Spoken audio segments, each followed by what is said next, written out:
Come in. Welcome, come on in.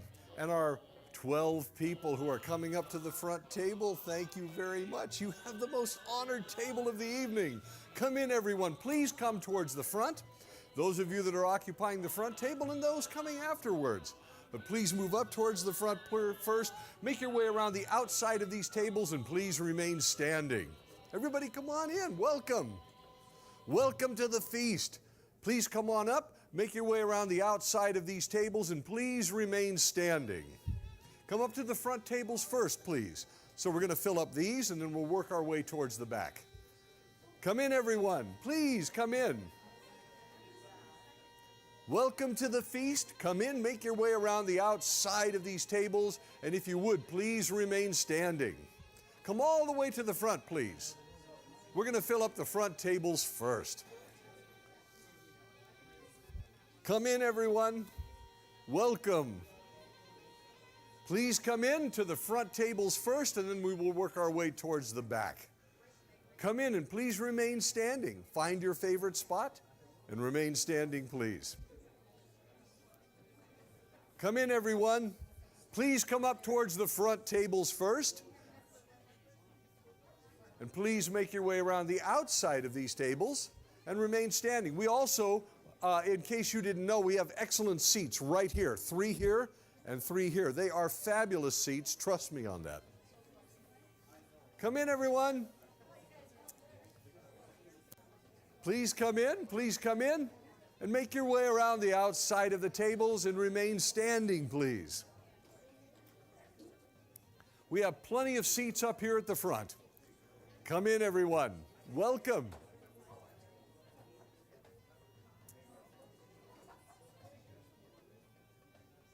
Come in, come in. The seats that are in the center aisle, these seats here, they're excellent seats. Please trust me, you're in the right spot. Absolutely.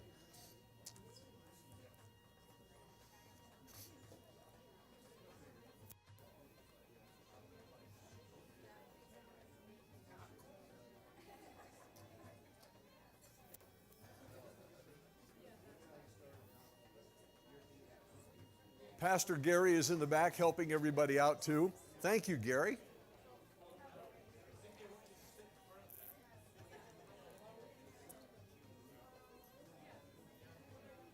Very good.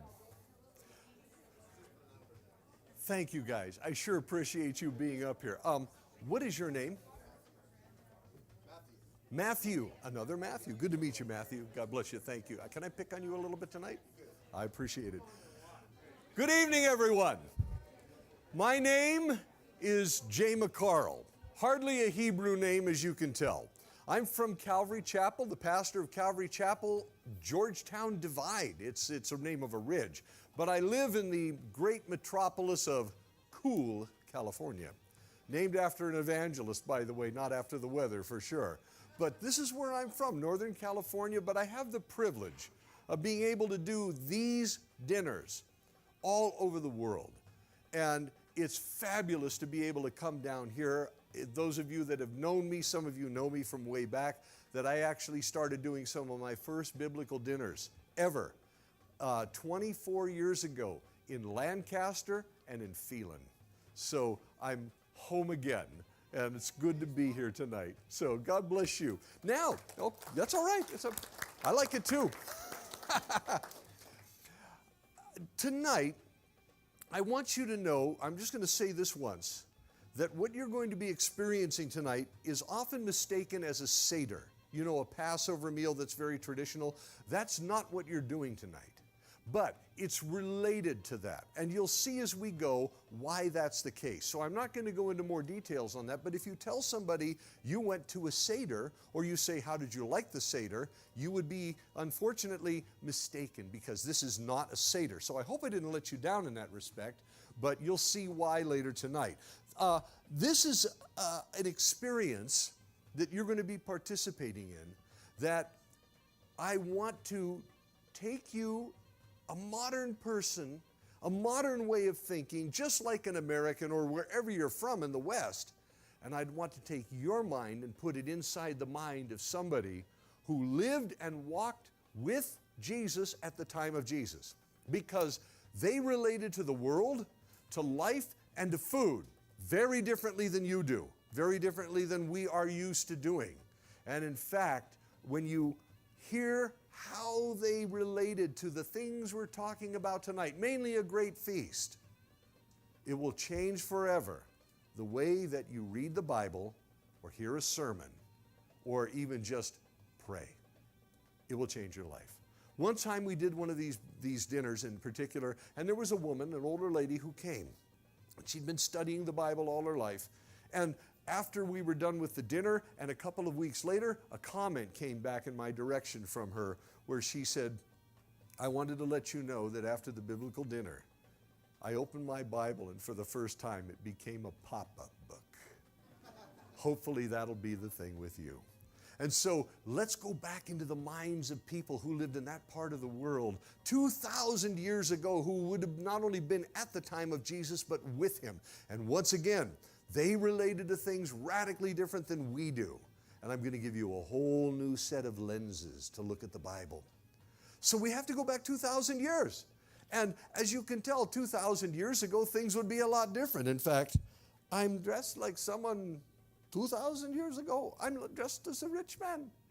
And I am a rich man, and I have a big villa. And I've been listening to this young rabbi, you see, who has been saying some remarkable things. And one of the things he's been saying is, you're a rich man, and you need to invite the poor to your feasts because they can't pay you back. And great will be your reward in heaven. And I thought, I know poor people who are my friends. I will invite them to the feast. You. And you're in a neighboring village and obeying the words of this remarkable young rabbi who I choose to follow. I send my chief servant over to your village to invite you to come to my feast. And as he enters your village, he finds your house, he pounds on the door. He says, I have a message that's only good news and never bad news. Those are messages you don't get often in those days. By the way, it had a word attached to it. It was the word gospel. Oh, gospel didn't just mean the message of Jesus, and that was added to the word. The word was around a long time before. But you can imagine when people say, I have a message for you, you're going to say, who died? What went wrong now? Because your worst day might be their best day in those days. And so somebody says, I have a gospel for you. I have a gospel for you. You want to know what it is because it's some sort of a message that's only good news. Later it became known as the message of Christ. But they come to you and you open the door because you want to hear it. And here's my chief steward standing. And you recognize him because you know me from the other village for some reason. And he says, come with me now. You're coming to my master's feast. You are to be my guest of honor. And you just leave. The family says, where are you going? I'm going to a feast. They don't care when you're going to be back. It's going to be days. They don't have clocks in those days, so you just go. And so you're following my chief servant, and he's shouting. Matthew here, for instance, I'll take on him, but Matthew has been invited to the feast, and my chief servant is bringing him to my village across hill and dale, but before he's got to walk through the rest of his village, and he's shouting, Matthew is coming to my master's feast. He's going to be my master's guest of honor. Matthew is going to be my master's guest of honor at the feast. Everybody sees him, and he's not embarrassed going, will you please tone it down? He's going, yes, this is going to be wonderful. And everybody looking at him is going, I wish I was Matthew, because nobody gets to do that. I mean, this is a really rare occasion. And when we get to the edge of the village, he stops shouting. We walk together. We share some food together. We drink together. And then we end up at my master's village, and we go through the gate. And then if I were the servant, I start shouting again, Matthew has come. He's going to be my master's guest of honor as we work our way through the streets. And Matthew is like really into it, and I keep on shouting as the servant, and then as a servant, I approach my master's house, and I stop shouting.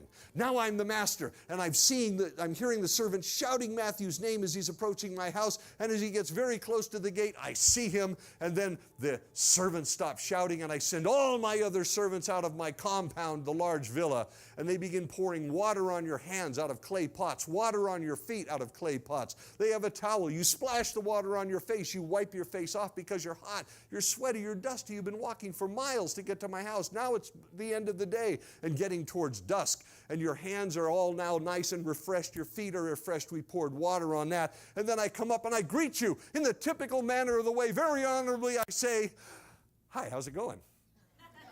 No, we're not going to do that, are we? Have you thought about our greetings? Like, hi. What does that mean?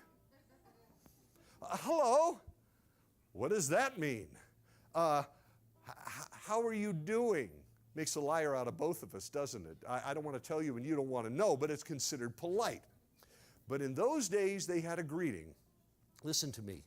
A greeting that was a blessing. Now, a blessing is not just saying, "Have a nice day." A blessing is something that you pronounce on somebody that only God can fulfill. If I say, "God bless you," and I love to tell people that, I really mean it. It's not just because you sneezed or something.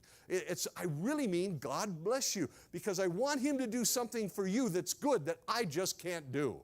I want Him to go way beyond anything I can do. So God bless you. And we say that. In those days, when they greeted one another, they would say this: "Peace be unto you." Peace be unto you. And it was a very great blessing because it's a prayer. Peace be unto you. You're asking God to give the other person or people you're talking to peace. But the type of peace isn't the cessation of hostilities. The peace that they're talking about is the peace of having a long life, healthy children, good health, lots of food, prosperity. No, this isn't a prosperity doctrine thing. It's what I would want for me. I want God to bestow it on you. If I say peace be unto you, I want long life, good health, and everything that goes with it to be lavished upon you by God. Peace be unto you. You want to hear that.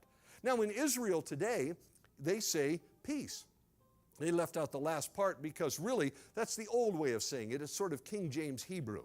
And here's how it sounds in Hebrew. Peace be unto you. Let's say it the way they would have said it in these days when they greeted each other. By the way, they spoke mostly Aramaic. Hebrew was by now a second or third language, but it was also their holy language. So they would read Scripture, pray, and pronounce blessings in Hebrew.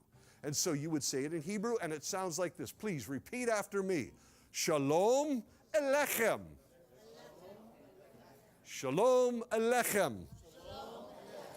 It's pretty good. Now, I'm hearing a lot of Southern California accent in that. Remember, it is Shalom Alechem. You got to get that in there. It's very, very good diction. It sounds rude in our language. To them, you've got to say it that way. Shalom Alechem. Shalom Alechem. Shalom Alechem.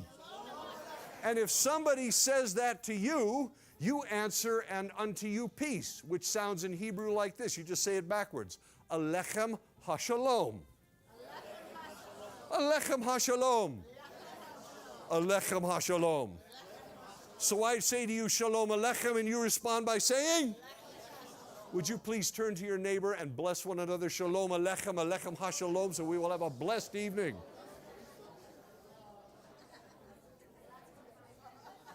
Shalom Alechem. Alechem HaShalom. You can just say Shalom. That'll be good enough, okay? Right? Shalom Alechem. Very good, very good. Now listen to me carefully. God heard you. And He loves to bless. We're going to have a good time tonight. And now that we have greeted each other appropriately, oh, wait. You might be saying, well, is this in the Bible? Yes, it is. Well, I don't see it in the Bible. Think about this. The day of Jesus' resurrection. You just celebrated Resurrection Day a month ago. I did too, the Easter Sunday.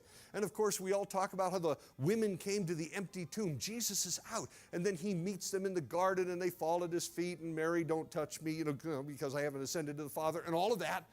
But we often forget what happened that night. That afternoon, the disciples had a price put on their heads when the Roman soldiers went to the Sadducees and said, "The tomb's empty. What do we do? The Romans, our bosses, are going to kill us." And they said, will pay you to spread the rumor that you fell asleep, which was, by the way, a death penalty for them, but they're going to protect him, supposedly, and that you fell asleep and the disciples stole the body. If the disciples stole the body, that means they had to roll the stone away. That means they broke Roman seals that were put on the stone, and that's a death penalty by crucifixion. And the disciples are now being blamed for it as early as that afternoon. They're hiding out that evening. They're scared literally to death in their little room with the door locked in Jerusalem, wondering where do we go and what do we do next? And it doesn't keep Jesus out. That night, Jesus miraculously appears in that little room where they're locked, and he appears in his resurrection body. There he is, and he says to them, Shalom Aleichem. And they said? They said nothing. They were terrified.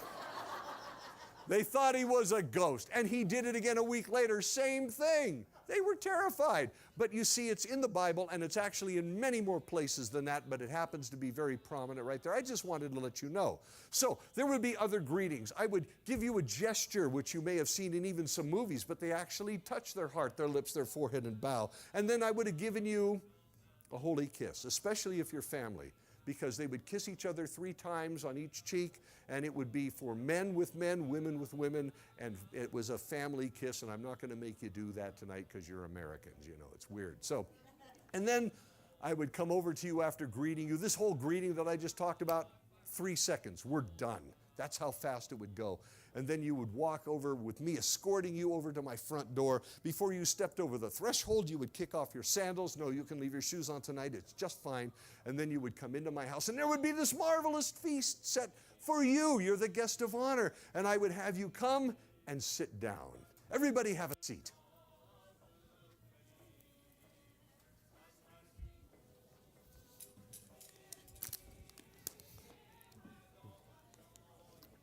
This is my first century water bottle. Now make yourselves as comfortable as possible, because at any ancient feast, you never sat in chairs. You just didn't do it. It was on the ground. These people did that. So tonight, to enjoy the meal, you have to also be an actor or an actress and act as if the floor is very comfortable, because to them it was. Now, at my feast, before you can even eat, before you can even think about touching the food, you know, by ancient custom and ancient etiquette, even the poorest people knew this, that me, as your host, to continue in your eyes and the eyes of my village, to be an honorable person, I have to bestow upon you, whether you're rich or poor, very lavishing gifts of hospitality. And if I don't do it, you would consider me a rude or insulting host. I have to do this.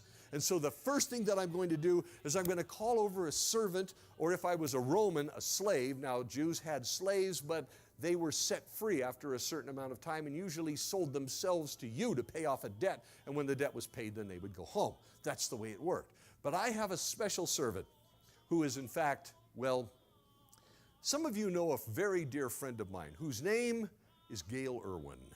And he has an expression that he likes to say, that this person was the lowest, the least, and the last of all human beings on the face of the earth. They were the foot washer. Now, I bring this man over, and he's going to wash your feet, my dear guest of honor. You've already had water splashed on your feet, haven't you, Matthew? They took care of you coming in the gate.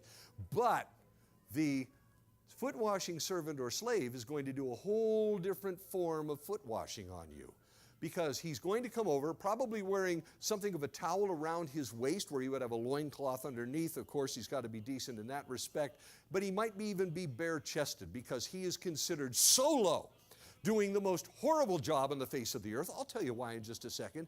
And then he's going to kneel down actually behind you, because that's where your feet would actually be, around a table. I'll explain that a little later tonight. But he would wash your feet. He would put down a basin. He would put your feet, cradle your feet over the basin, pour water on your feet, and with his 2 hands, he would scrub your feet until they were clean, until you were greatly refreshed. I mean, it would be a very, very special experience for you. For your foot washer, it would be absolutely shameful. But that was life. And this is how they looked at things. You say, well, what is the deal with that? Well, you see, first of all, The bottom of your foot in that part of the world, in those days, and even today, and for thousands of years before the days of Jesus, and in probably 1/3 of the entire world today, and some of you know this because you've been there or you came from there, the bottom of your foot is considered the filthiest part of the human body. There's no filthier place. Now you could say, well, I can think of other places. No, you can't. We know where your feet have been. In those days where people were so incredibly poor that maybe they didn't even own sandals or they rotted off their feet. If they did have them, they're open-toed sandals and they're all beat up. You can imagine what a person's feet must be like.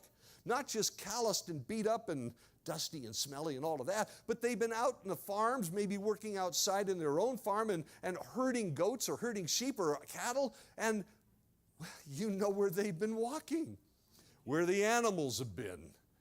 And that's on your feet. Worse than that. And please, I'm going to say a few things tonight that are not intentionally at all meant to be offensive, but you may find it a little difficult. In our day and age, especially in the Wild West, we're in the Wild West, and I'm from the foothills of California, it's the Wild West. We all know about an old tradition that they used to have in old hotels and rooms and whatever. In the days of outhouses, they had something called chamber pot. You know what that was. A little covered clay pot that was under your bed so that if you needed to use the restroom at night, that was it. Sorry, I know it's not very polite. Forgive me for this because you're going to eat next, right? But here's the thing. In villages, towns, cities, large cities somewhat, maybe not so much because they did have infrastructure. In the morning, when their pot was used, they're supposed to take this horrible thing outside the city and properly dispose of it at the right place.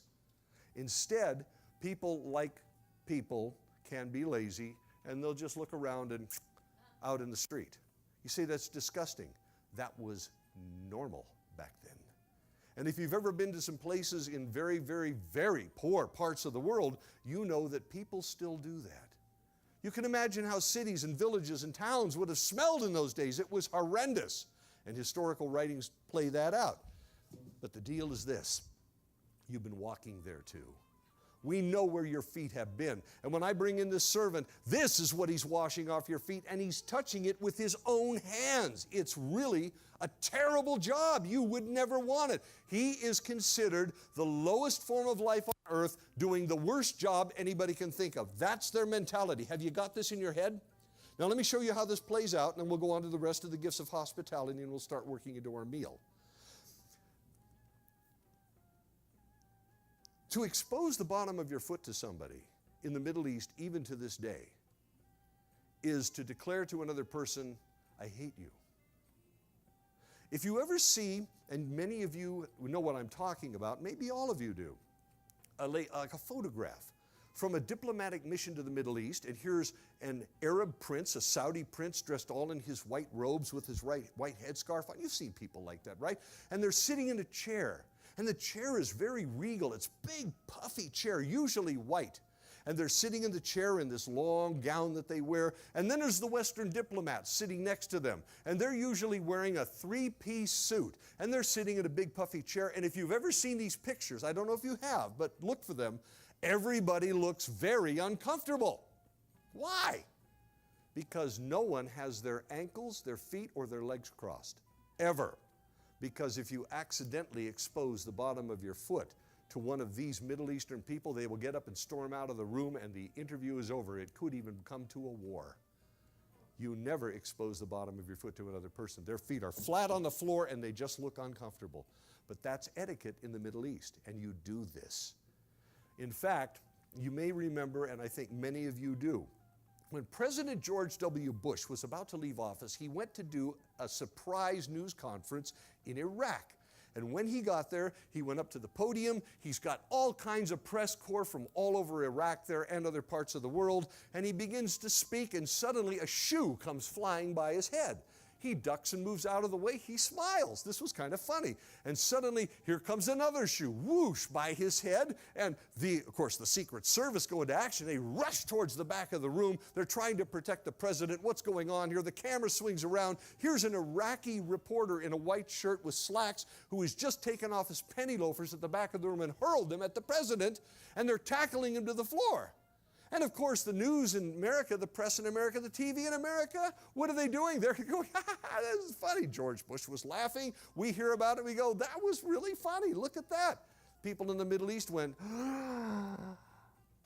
because as far as they were concerned, it was an assassination attempt. Throwing shoes at somebody, the bottom of your foot, pressing it in their direction was saying, I hate you and I'd kill you if I could. That was what was going on. Last thing in this area. If you have ever read John 13, and we're going to spend some time talking about that tonight after our break later on. Jesus, mentioning Judas but not by name, said, the one who has eaten my bread has lifted up his heel against me. Judas was not a poor, misunderstood man. He had intent. And he did not, by that time, like Jesus at all, though Jesus really liked him. But we'll talk about that later, too. So, now that we have had this very important gift of hospitality bestowed on you, I would give you several other gifts of hospitality, including, they're on your table, a cup of cold water. I can make it cold by putting it in a porous pot that was soaked in water, set outside for a little while. The evaporation process on the outside of the pot causes the temperature of the water on the inside to drop. Even on a very hot day, I can serve you a cup of water that's about 70 degrees. It was like an ancient refrigerator. And water is the most precious substance in the Middle East. When I hand you a cup of water, it's like giving you a hug and saying, you are so welcome here because I've given you the most important thing I could ever give you, and it's for you. The next thing I might do is I would come over to Matthew and I would pour olive oil scented on his head. I would massage it into his scalp. He's really getting, have you guys ever had a scalp massage? Yeah, this is the gift of hospitality. I've lubed up his head, his face, his beard, his shoulders, his neck, because he's got oil dripping all over him. And I would massage it into his scalp, and I would do it as your host until you said stop. So it could go on for a very long time. Your face, your neck, I would rub all of that. Of course, your wife would say, yeah, thanks a lot. How am I going to get those spots out? But still, rubbing it into his head and giving him a scalp massage, it's scented oil. And frankly, the room doesn't smell very good. And I'm sorry, Matthew, you probably don't either because water's rare. Bathing is uncommon. So I've done something interesting, and I mean this with all seriousness. I am not mocking. That I have beautified him. Just like the Bible says that we have been beautified with the oil of joy.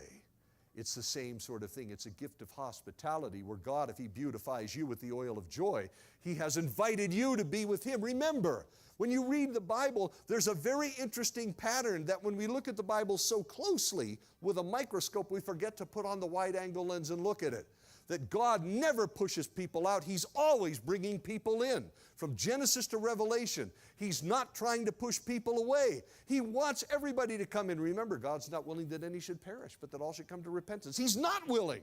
He wants us to come in. And this is an act of welcoming. In the Bible, the oil of joy, and I've just put the oil of joy on you. And now all things beautiful because of the aroma in the room is centering on you, and you're the center of all good attention in the room. Isn't that cool? Gift of hospitality, anointing with oil. And then, of course, I would burn a pinch of incense on a small charcoal fire in the corner of my room as well to fill up the room with another aroma because, frankly, in those days, as you probably already guessed, houses did not smell good at all. They would have animal smell in them or possibly even sewage smell. It could be very bad.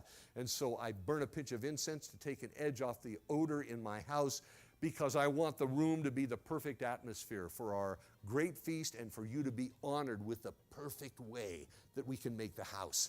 And so those are some of the gifts of hospitality that I would give you. And now it's almost time to eat. But these are people of tradition. You can sing a song, I know about that, but we're not going to.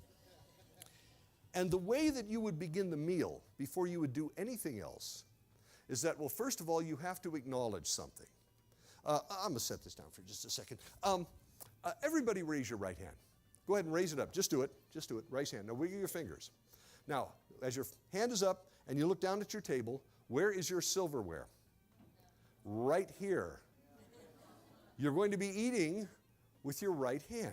Now, there's no silverware on your table. Why? Because in the time of Jesus, silverware was not invented for another 1,000 years. They always ate with their hands. But put up your right hand. This is the hand you're going to eat with. Put up your left hand. You will not touch my food with that horrible hand. Everybody raise your right hand. This is the clean hand. This is the kosher hand, the hand you will eat with. Everybody put up your left hand. This hand you will not touch my food with, because we know where it's been in the days of no toilet paper. I will tell you this, half to 2/3 of the world, even today, hold to this same etiquette. We in the West, we're used to conveniences that most of the rest of the world have scarcely imagined, or traditionally they reject. That's why we shake right hands when we shake. It's a carryover from those days and those procedures. Now, I know this is gross. I'm not trying to be offensive, or I'm not even trying to be funny with this. This happens to be the facts of those days. So when you eat your meal, you are only going to eat with your right hand, which brings up a very interesting scenario. What if you're left-handed? Hey, I'm left-handed. What about me? I just say to you, congratulations. Tonight you get to find out what it's like to be right-handed. And you will eat with your right hand. You say, I don't want to. Then you don't have to. Have the person next to you feed you, but you're not touching my food with that horrible hand. I know where it's been. You see, this is the way they did things in those days.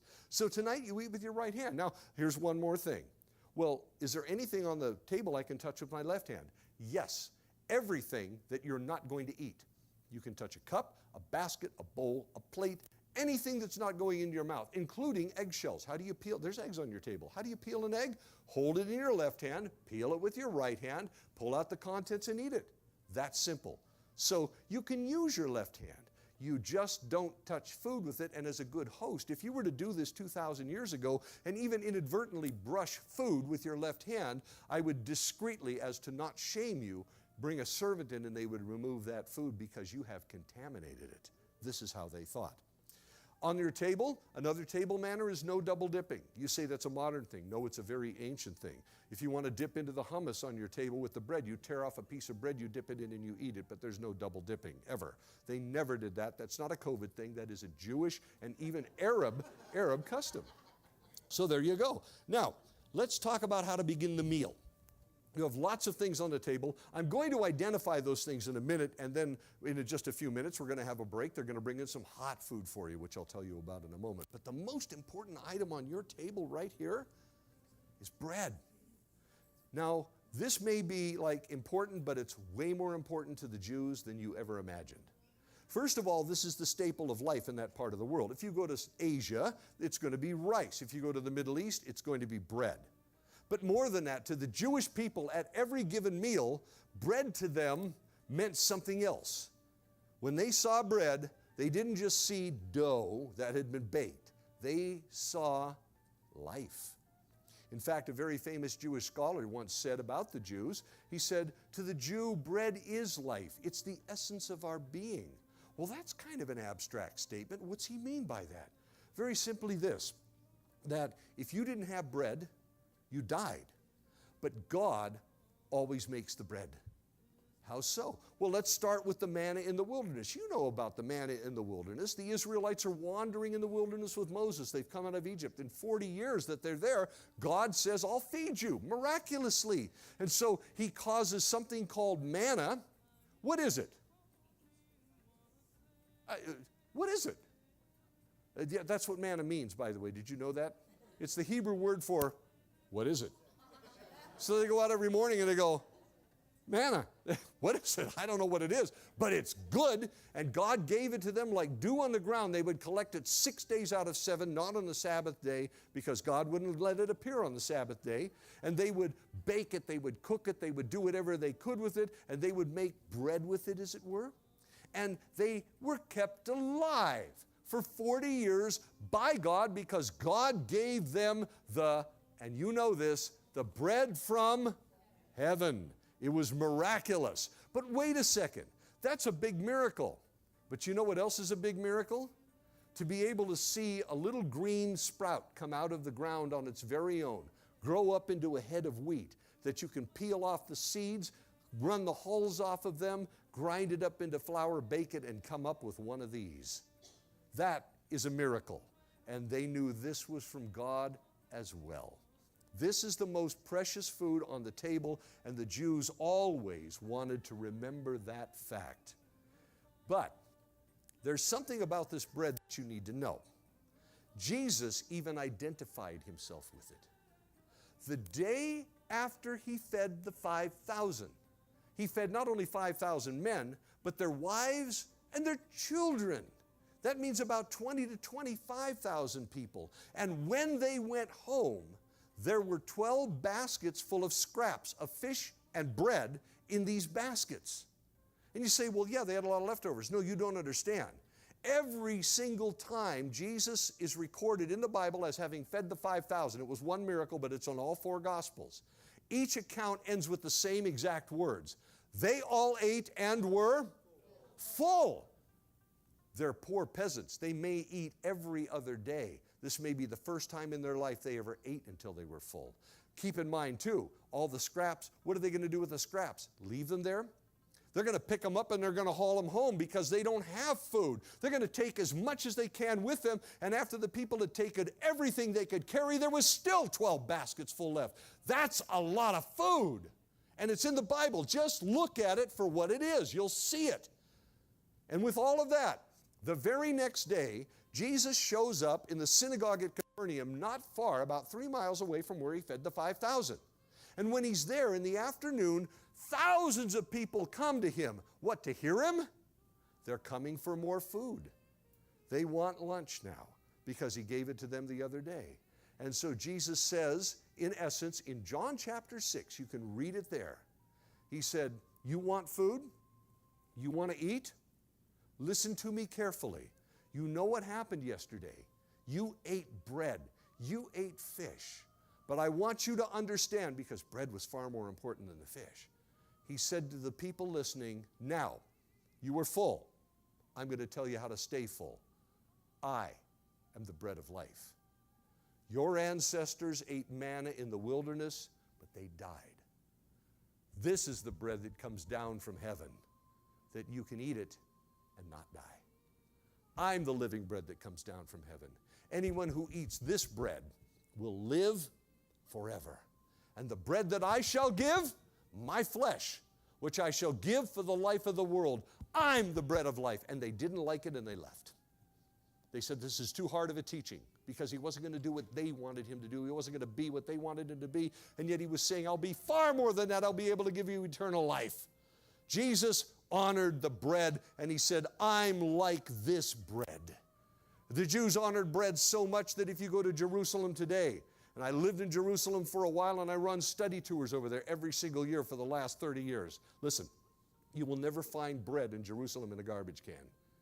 You might find leftover sandwiches, but the pieces are on benches, on curbs, on the edge of a trash can, maybe on shelves, maybe on steps or stoops. But you never find bread in the garbage can because bread is life. And Jesus even said, I'm like that. You take me and you'll live forever, not just temporarily. Have you got it? That's a great picture, isn't it? So they would always start praying with the bread. Now, this is the holiest item on the table. What am I doing wrong? Yeah, I'm holding it in my left hand. You can't do that. Oh, yes, you can. But no, that's your left hand. We know where the hand's been, yes. But there's also been a ceremonial hand washing I didn't tell you about when you came into the room. This used to be part of the biblical dinner. It takes 15 minutes to describe it. You want me to tell you? No. But you had this happen. And so your hands are physically clean, but we know where the hand has been, so it's principle. But you see, the Jews also believed that it was wickedness to cut bread with a knife. So therefore, to show your gratitude to God, you broke bread and you needed both hands to do it.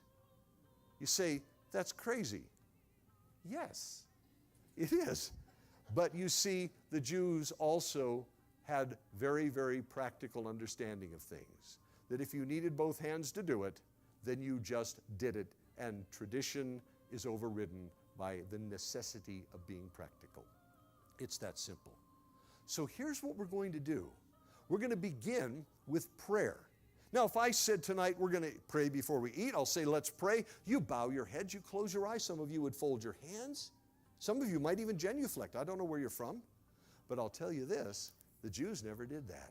They never prayed the way that we pray today. Would you please all take a piece of bread and hold it reverently and with respect in both hands. It is life. If you pass it to somebody, pass it to them as if you're passing that which is life to them. And everybody take the bread and hold it in your hands. And what we're going to do is pray for the meal, not just like the Jews pray, indeed that, but the way that Jesus prayed over a meal any number of 1,000 times in his lifetime, because every meal he would have prayed the same prayer. You say, he prayed the same prayer. That's not very Christian of him. No, it's not. It's Jewish. And he was. So they prayed the same prayer at the beginning of the meal every time. You say, well, didn't they pray spontaneously like us evangelical Christians do? Yes, they did, but only one time. It was at the end of the meal when everybody was full, and you could pray about whatever you wanted to as long as you wanted to pray about it. You say, is that in the Bible? Yes. One of your homework assignments for tonight is go home and read John 17. Because John 17, we call it Jesus' great high priestly prayer. But he prayed that prayer in the upper room just before they went out to the Garden of Gethsemane and Jesus was betrayed. That's the prayer, the spontaneous prayer at the end of the meal. But we're not at the end of the meal. Let's do the beginning. Here's the prayer that Jesus would pray, and the Jews would pray, and the Jews have been praying for approximately 3,000 years to this day, and Jesus would have done it too. It's not in the Bible. They just did it. Here's what it is. First of all, holding the bread in both hands, you lift it up to the Lord because he's up there. He's in heaven. And then don't close your eyes. Leave your eyes open. You look up towards heaven. And then when we pray, you'll notice that we never bless the food. They never did. They always blessed the Lord who gave them the food. Isn't that wonderful? I like that. So we hold our bread up before the Lord. Please repeat after me. This is what they would have prayed. Blessed art thou, O Lord our God, King of the universe, who gives us bread from the earth. That's the entire prayer. But wait a second. You did it right, but you did it in the wrong language. Let's pray that same prayer as Jesus would have prayed it exactly in his language. So we hold our bread up before the Lord. Repeat after me as best you can. These are the same words, but in Hebrew, and Jesus would have said this.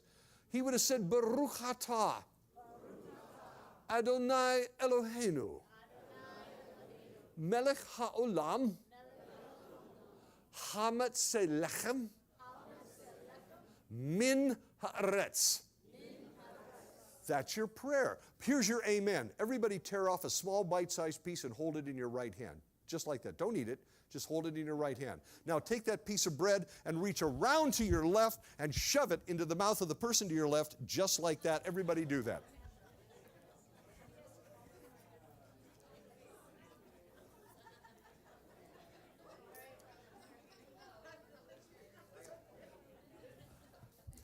Every time, folks, last time, tonight, every biblical dinner I've ever done, except biblical dinners in the Middle East, they do exactly what you just did. You laugh and you giggle and you rejoice, as you should.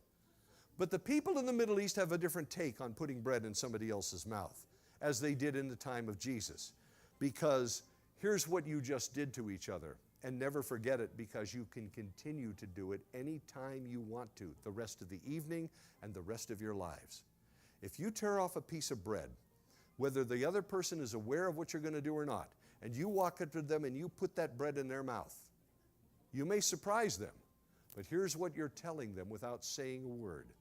To put bread in another person's mouth, in the Bible and here, is to say, you are my brother or sister, and I would gladly die for you. I love you. I honor you. I highly esteem you. I am your friend. And most conveniently, it can also mean, and often does mean, and I forgive you.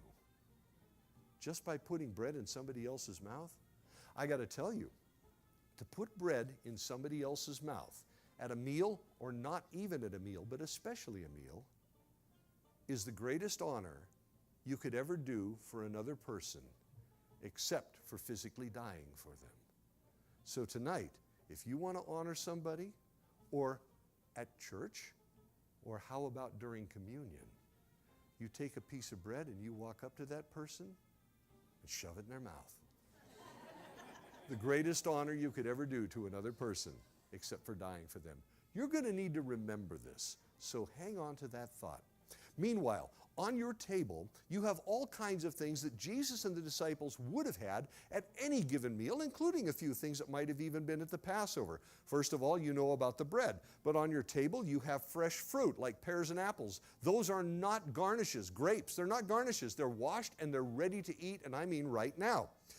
On your table, you also have pickles. They would have had pickles. Raisins, dates, prunes, nuts, including walnuts and almonds. They would have had those. You have hummus on your table. It's ground up chickpeas or garbanzo beans with a little sesame paste, some garlic, oil, all stirred together. Dip your vegetables into it. Dip the bread into it. There's honey on your table. You can dip the nuts into the honey, the bread into the honey. As a matter of fact, you can eat any of the food on your table any way you want to eat it, because I, your host, am now your servant. I won't even eat as the host until you are completely full and I can see it in your eyes that you can't take another bite. I won't even eat until then. That's how I will treat you as a host. And you can eat the food in any manner, in any order, dipping any way you want to, because you are my kings and queens tonight, and I will wait on you in that respect. There are other things on the table that you can see, including hard-boiled eggs, salt, and what have you, and you are welcome to partake of that too. So here's what we're going to do. I'm going to take a 10-minute break right now, just so that you get a chance to eat. At this time, the servants are going to come into the room, and they're going to serve you an authentic Middle Eastern stew, except it's got potatoes in it. That's not authentic, but it's really good. So we want you to enjoy the meal, because this stew I got some night before last, and it was like some of the best I ever had. And you're going to enjoy it. It's a dipping meal. So you can take the bowl, you can put it up to your mouth, you can drink it, you can dip your bread into it. You can do whatever you want. You can use the bread to shove it in your mouth, or you can take one of those bell peppers that's cut in sort of a spoon-like manner, and you can use that as a spoon to eat it, and then you can eat the spoon. It's all very convenient. So at this time, the servants are going to come in. They're going to serve you this hot meal. If you want seconds during 10 minutes, just call for it. They'll bring you another bowl if they have it. If they don't have it, well, it's all you can eat, and that's all you can eat. But they're going to do their very best that they can do. So as we say in Israel, B'tei Avon, good eating to you. And you can begin now and not stop till the evening is over. But I'll be back in 10 minutes to talk to you some more. So God bless you.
All right, if I could have your attention now, here's what we're going to do.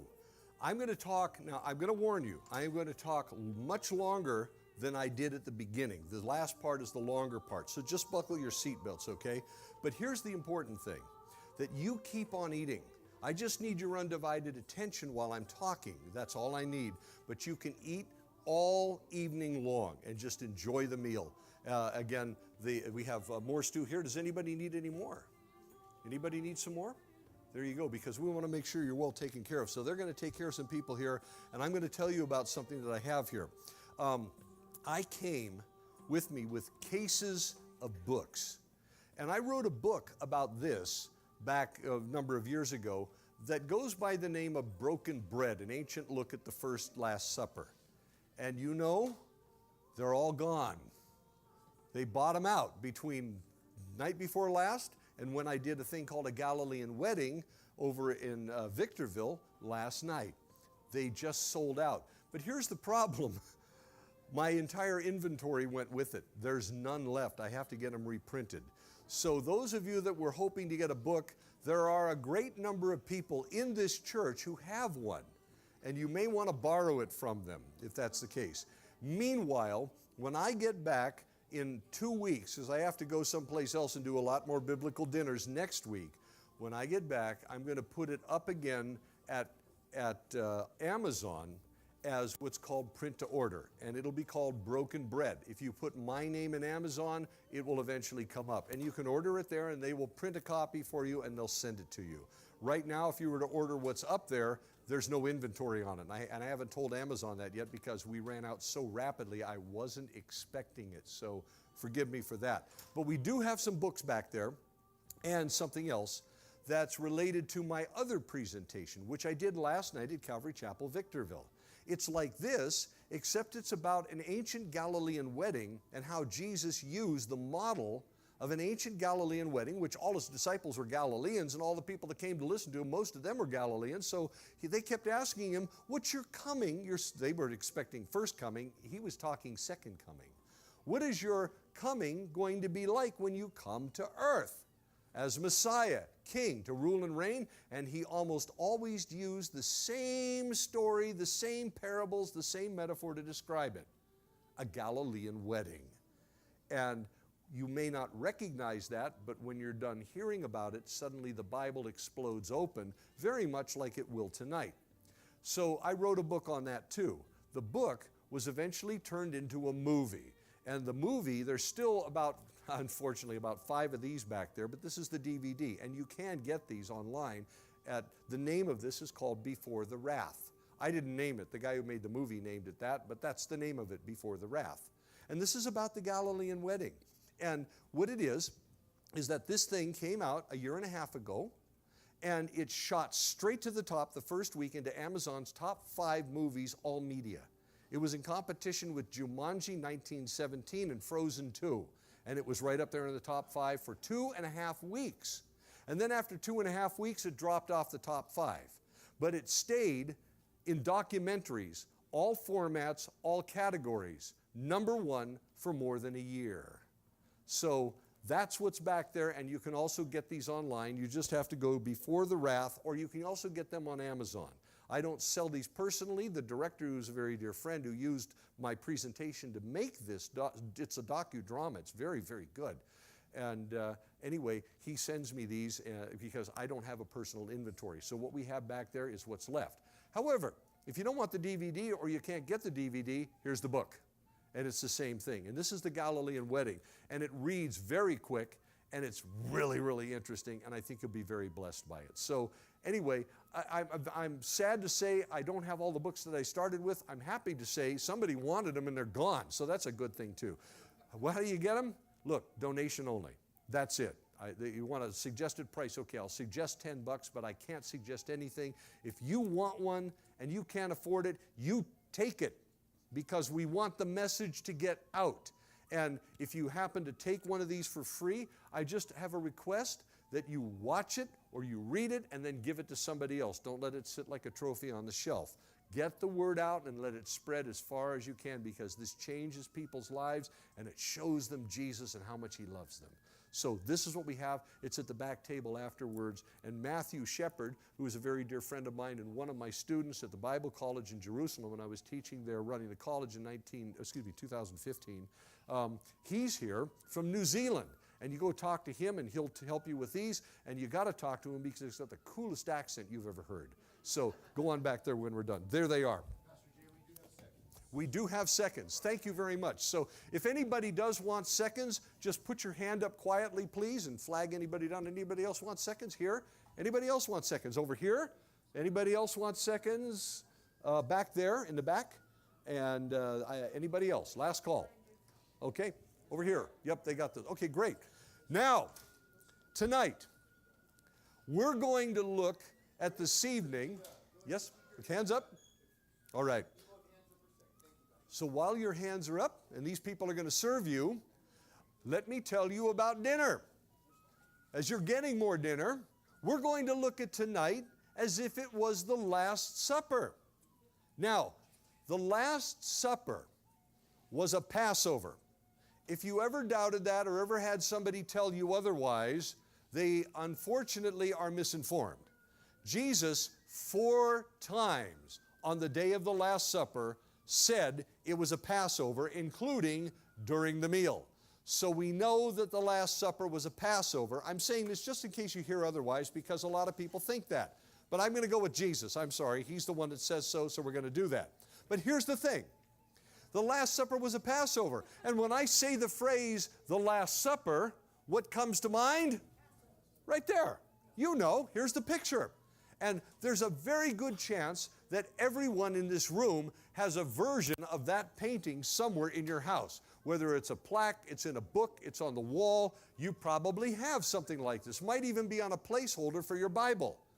But this is Leonardo da Vinci's fresco, life-size, I love it. It's in the dining hall of the chapel of Santa Maria della Grazia in Milan, Italy. It's considered one of the finest, if not the greatest work of art in the Western world. I was an art major in college until God changed directions in my life. That's what I did. And we had to study this thing. It is remarkable. It's sublime. It's spectacular. And it is wrong. Leonardo da Vinci was not a theologian. He was everything but. And when he painted this, it was brilliant, but it was incredibly wrong. What's wrong about it? The Last Supper was a Passover, and those of you that know about the Passover, let me ask you, and please answer out loud. The Passover was a feast that was always to begin at what time of day? Somebody tell me. Sundown, right? Sundown. Look at behind Jesus' head. Nice, bright blue afternoon sky. First thing that's wrong. Secondly, Jesus would most certainly be the host of the feast.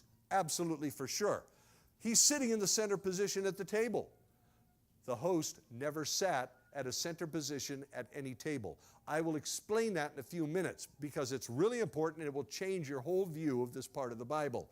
But that's not where Jesus would have sat. Oh, he's sitting and the disciples are sitting on high stools. Listen, an elevated table. That's really nice. You would like that. Westerners like that. Da Vinci liked that. Ancient Israelites, they had no idea. They were always on the ground. Tables and chairs were only for kings and queens, and they never were brought into a feast. Those of you sitting at chairs tonight, God bless you. You're going to be the comfortable ones, but you wouldn't have done it back then. Also, if you look especially under the right-hand side of the table in the picture, you'll notice the disciples' feet, they all have their sandals on. Very bad manners. You never wore your sandals into a house. Also, on the table, with the Passover, there are important ceremonial foods on the table. The 2 most important ones were bread, unleavened bread, and lamb. But in front of Jesus on the plate in this, if you look very, very closely, you find that Jesus on the plate in front of him does not have lamb. He has eels. Ew. Eels. Fish, you know. Leonardo painted fish on the table. And he apparently didn't like unleavened bread, which would have looked like a tortilla, perhaps even like a crepe. Instead, Leonardo, being a good Italian, painted little Italian dinner rolls all over the table because they're much more enjoyable.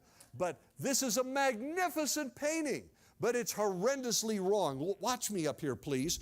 In the days of Jesus, people never ate the way that we eat today. The ancient Jews just didn't. In fact, the people in that region of the Middle East never did. You see, the way that they would do a meal, well, first of all, when they had one, these people in Galilee especially were often so poor, 80 to 85% of the people, it's estimated, ate only one meal every 2 days. And it was quite meager because what they had to work with other than fish, and fish they had to sell in order to maintain their lives, would be, women would take women did all the cooking, by the way. Guys, I'm sorry, no male chefs, that was it. The women did all the cooking while the men went down and drank coffee with their friends and talked about politics. Not much has changed, has it? So, she would take the cook pot, which would usually be, this is a real cook pot, but it would have been made out of clay in those days.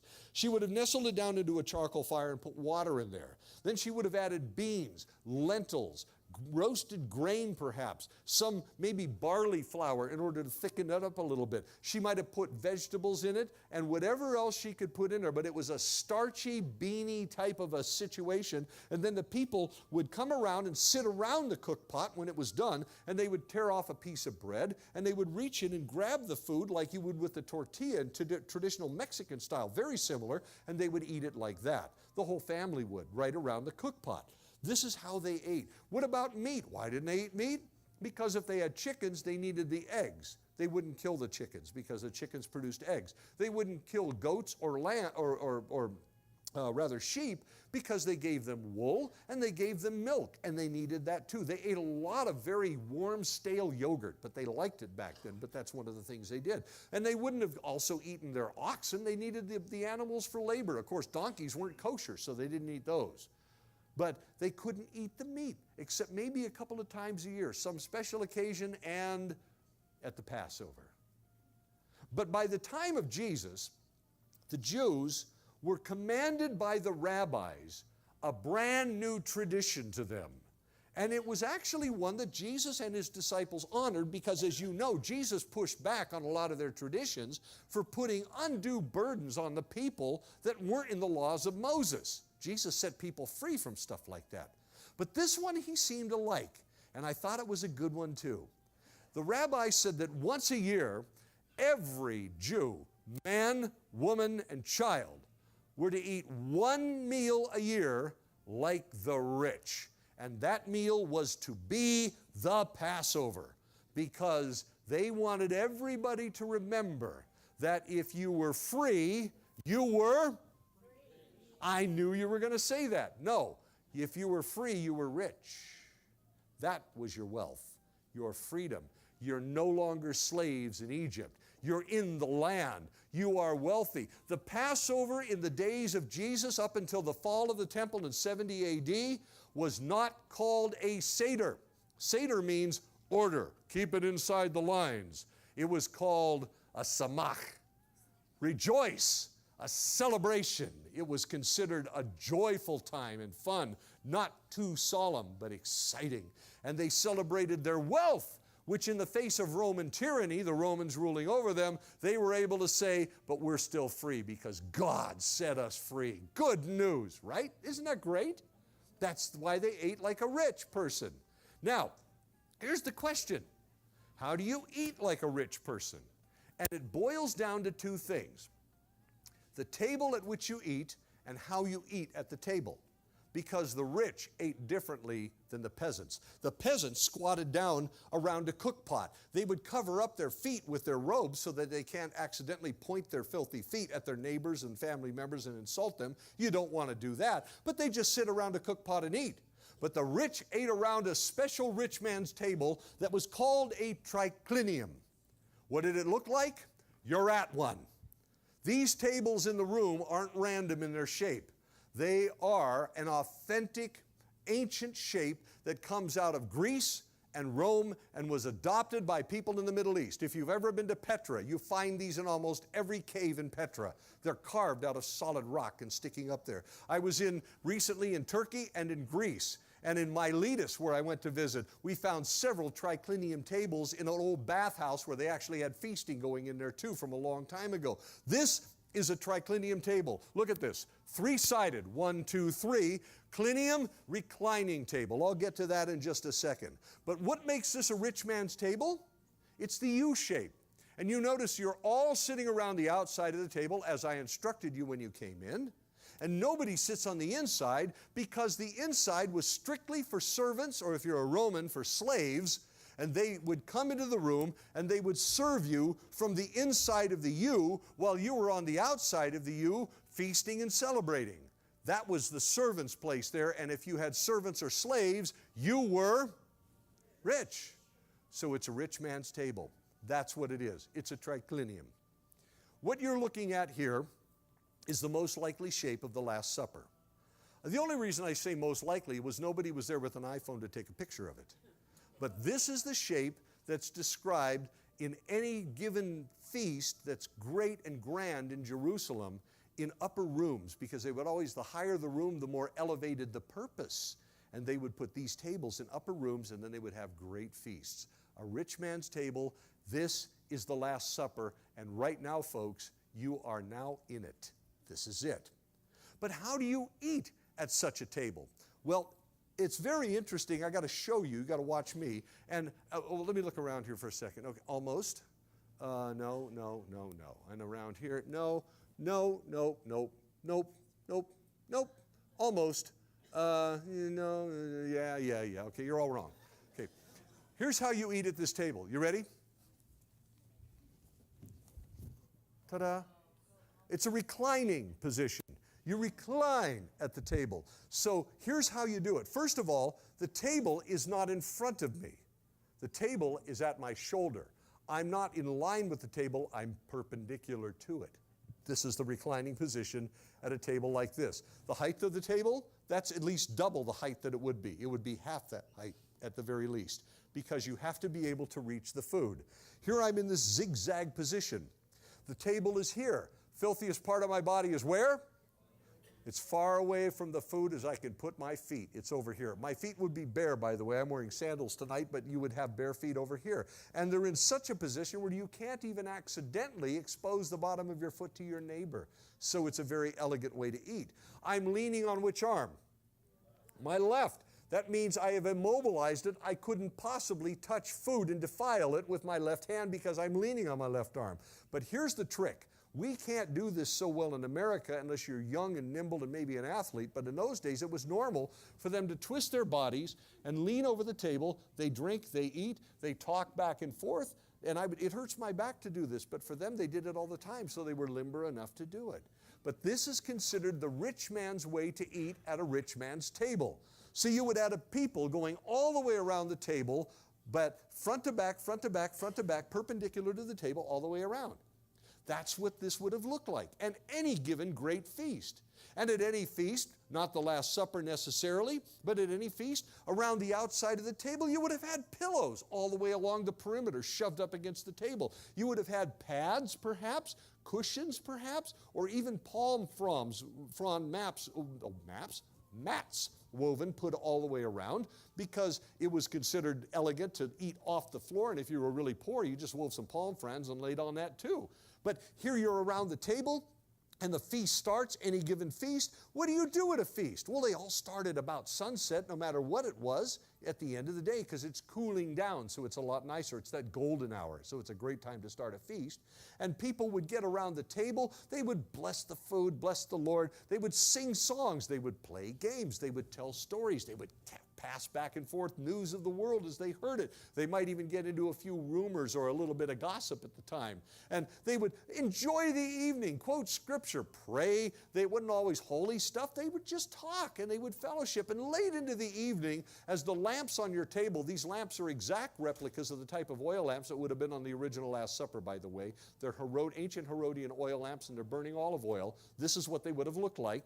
The same lamps, by the way, that are described in Matthew 25, the parable of the 10 virgins, these are their lamps. These are the type of lamps. Just thought I'd tell you that. But the lamps later in the evening, they're going to run out of oil. Yeah, they could put more in, but they don't, and they burn low. And people start getting tired, and it's time to go home. Nope. There's no street lights out there. And that means it's a dangerous place out there. And you don't have headlights on your donkey. So what are you going to do? You're going to stay right at your table. You've got a cushion here. You have pillows along here. There's the table. And you just go to sleep at the table.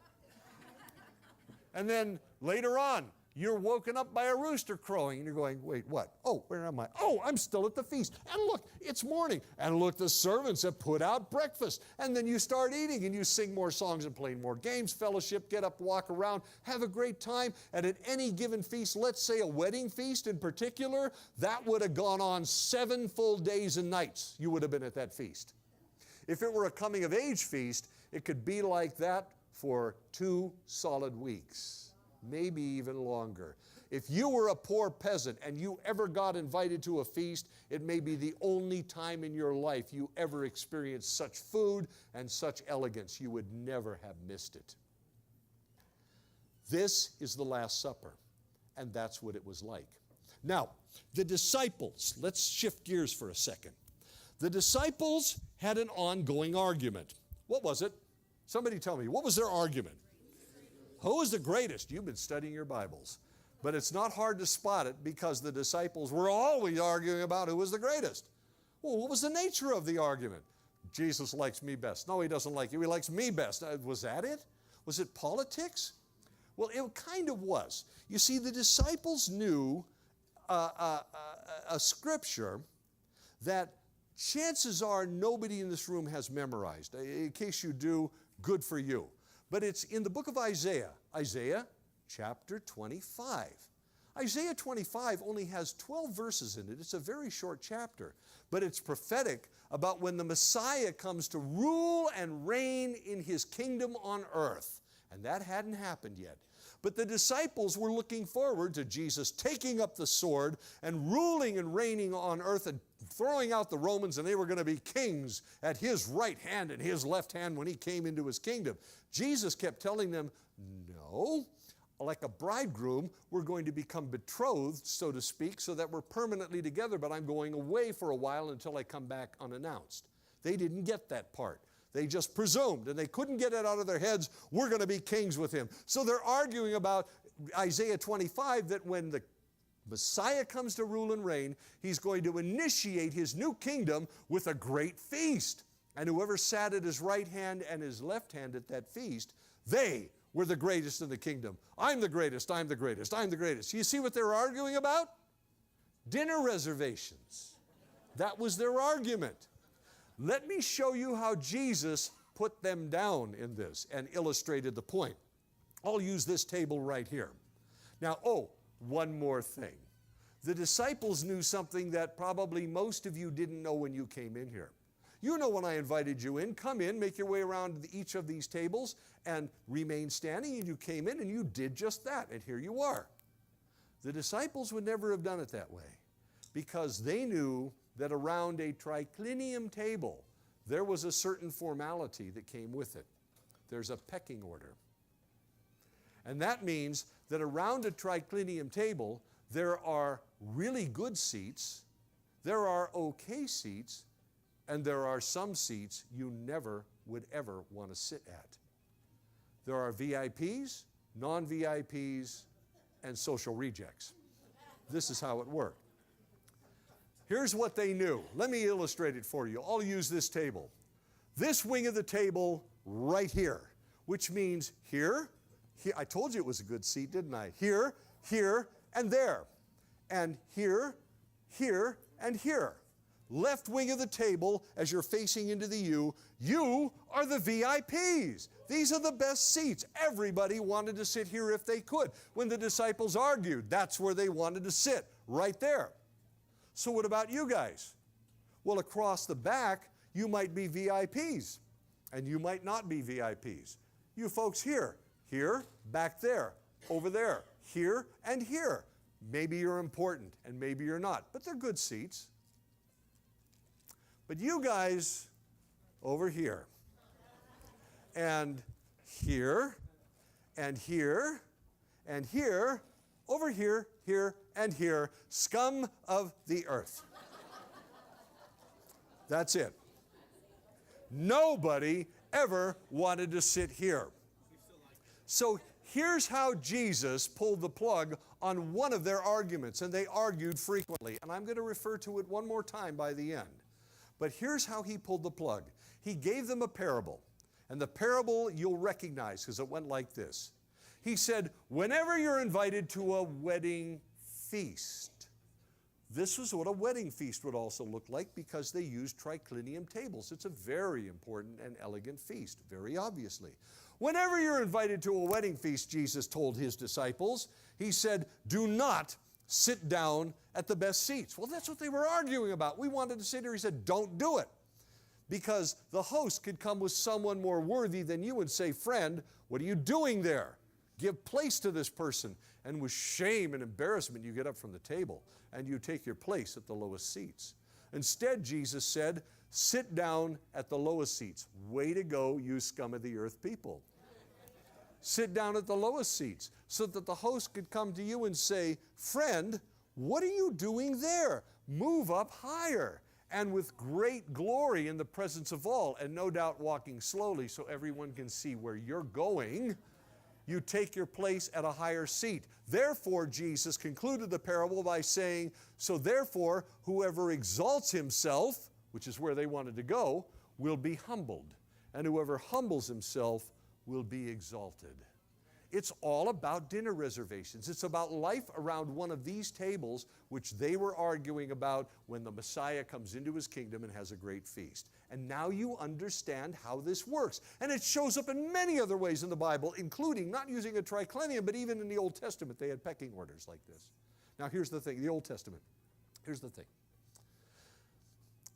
Knowing what I just told you, and the pecking order around the table, the shape of the table, the reason the table, so the reclining position, we can look into the Bible and we can determine quite easily where 4 of the men actually sat at the Last Supper. You say, so what? Oh, this changes everything. Watch this. At the pecking order around the table, we know where one person in particular sat. Second from the end, right here. So here, 1, 2, right here. 1, 2, right there. 1, 2. You see I'm pointing to you right to stripes, and then we got the lady next to her. That one, right there. And then on this side, 1, 2, right here. 1, 2 there. Over there, you're the host. The host always sat second from the end on the left wing of the table. The host is Jesus. Tonight, you're Jesus, right there. And you are too. And so are you, and around the room. That's the first person whose location we know. That was tradition, and that person was there. You say, why there? No, he was in the middle. That's Da Vinci. Jesus was here. Why here? Look at this table up here. Because of this person right here in front of them. That means this person here, here, here, here, over here, and right here. First person, left wing of the table. This person here is there for the host because they are the bodyguard.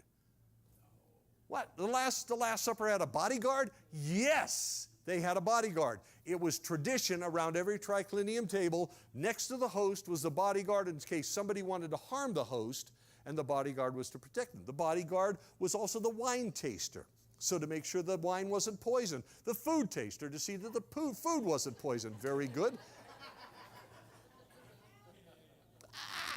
Waiting for her to drop dead. Okay. But here's how this person worked. I'm going to get down on the floor. Now, I am the bodyguard right here.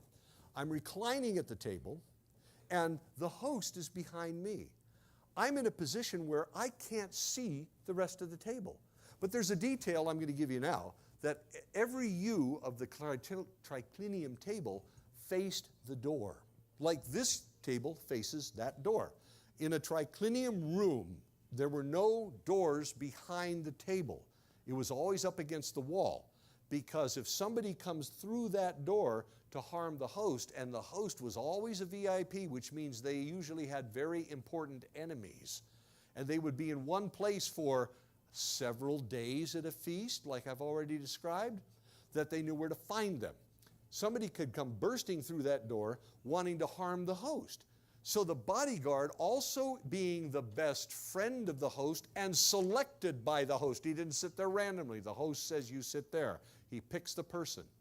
That if somebody comes through the door to hurt the host, all they have to do to protect the host is lose their balance. They fall back and they become a human shield.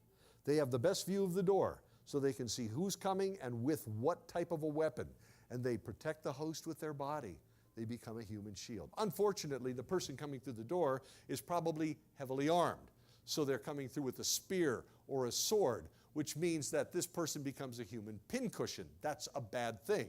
So they are always, when they're protecting their host, they are armed with a sword.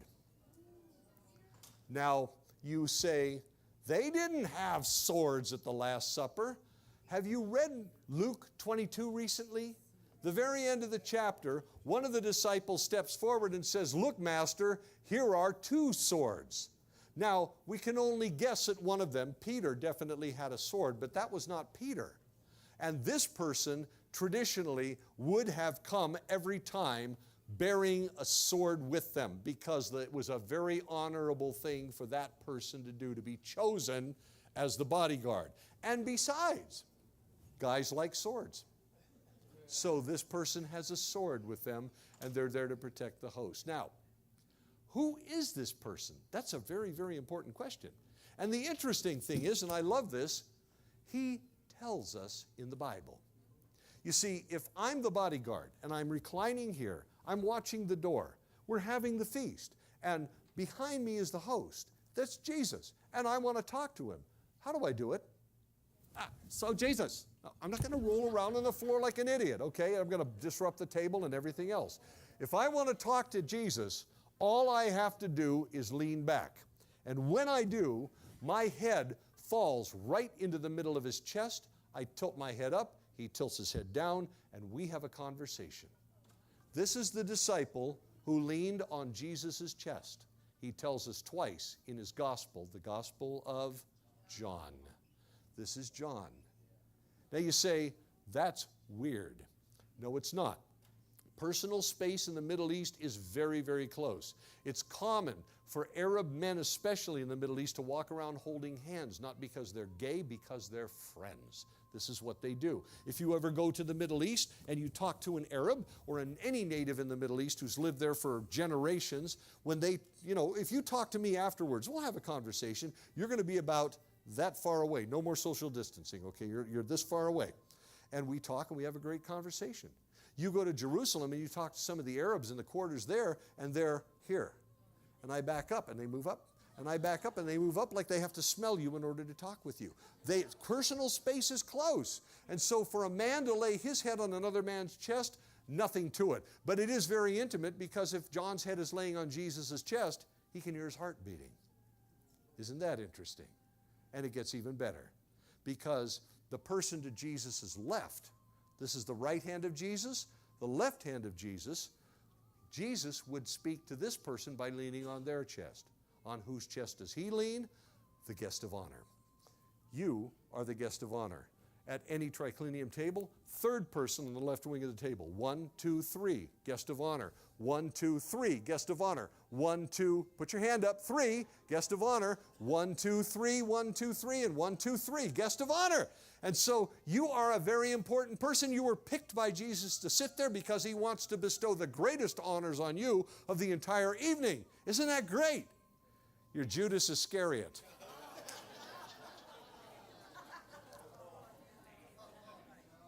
Judas Iscariot. Guest of honor, Judas Iscariot? How did that work out? Jesus put him there. Didn't Jesus know what Judas was going to do? Absolutely. This was deliberate. And how do we know that Judas was there? You know. In the middle of the evening, and this is recorded in one form or another in all 4 of the Gospels, Jesus announces to his disciples this horrible announcement. After they're at a Passover feast, this is a celebration in those days, and he says, oh guys, by the way, there's something I need to tell you. One of you at this table tonight is going to betray me, treachery. And the disciples immediately erupt into chaos. Who is it? Who is it, Lord? Tell us who it is. They're outraged. Some of the disciples are perhaps a little, a little insecure, and they're saying, is it me? Is it me? Tell us who it is, Lord. Is it me? And finally, Peter, who is over at this side of the table, manages to catch John's eye. John is here, remember, leaning this way, so now he's trying to look at the rest of the table, but he has a terrible view of everybody else. That puts Peter somewhere over here. Peter gives him a sharp nod and says to him, John, ask him who it is. John at this point would have leaned back on Jesus' chest and said, well, Master, who is it? Jesus' answer was, by looking at the circumstantial evidence in the Bible, apparently loud enough for everybody to hear. He said, it's the one who dips in the sop with me. And then Jesus would have straightened himself out at the table, much like you're sitting now. He wouldn't have been reclining anymore because he had to free up both hands. He picks up a piece of bread. He tears off a small bite-sized piece. He dips it into a substance which is not on your table tonight called charoset. You might have heard it called charaset. It's charoset, and it's like an apple cinnamon date raisin chutney. It's delicious. It's one of the best things I've ever tasted with something like pita bread. And Jesus would have dipped it into this in the sop and reached around to his left and put it into the mouth of Judas Iscariot. Yeah, oh wow, because you know what that means. Jesus puts the bread into Judas's mouth. The nonverbal message is given. Judas, you are my brother, and I'd gladly die for you. In fact, tomorrow I will. Judas, I love you. Judas, I do you honor, not for what you're doing, but I will honor you. Judas, I highly esteem you. You wouldn't be sitting here if I didn't. Judas, I'm your friend. Judas, I forgive you. And here's what happened. The moment the bread went into Judas's mouth, two things. John tells us that Satan possessed, I don't want to put you a burden on yet, hide out really good. Satan, thank you for doing it. Satan possessed Judas. No, wait. Satan, not a demon, not a bad attitude, not bad self-esteem. Satan, the devil himself, possessed Judas. We don't know for how long. It wasn't that long, but he did it. The second thing that happens, Judas gets up to leave, and nobody asks any questions about treachery. All the disciples say, where's he going? And some thought, as was said in the Gospels, he was going out to do a good deed, buy more food for the feast or give money to the poor. But not one of the disciples suspected Judas Iscariot as going out the door to betray Jesus even after a direct announcement, which tells you something. It tells you two things. First of all, it tells you that Judas was the most trusted of all the disciples by the rest of the disciples, because Judas had the money bag. You don't give the bank to some shifty-eyed, fanged, drooling thief. You give it to the most trusted among the men, and Judas carried the fortune. He gets up to leave. They think he's going to go out and give money away, when in fact he's going to add money to it and then run off with it. The second thing is, they didn't believe that it was Judas because you don't put bread into your enemy's mouth. There's an ancient Middle Eastern expression that says, never eat with your enemy. And Jesus just put bread in Judas's mouth. That is the most improbable thing in their minds. When Judas got the bread, the disciples would have said, well, there's another mystery we don't understand, because they had made up their minds about Jesus. Jesus wasn't being mysterious. They had just made up their minds in the wrong direction, and he took it because he knew they'd figure it out later. But still, they should have known, shouldn't they? Should they? Putting bread in your enemy's mouth? Really?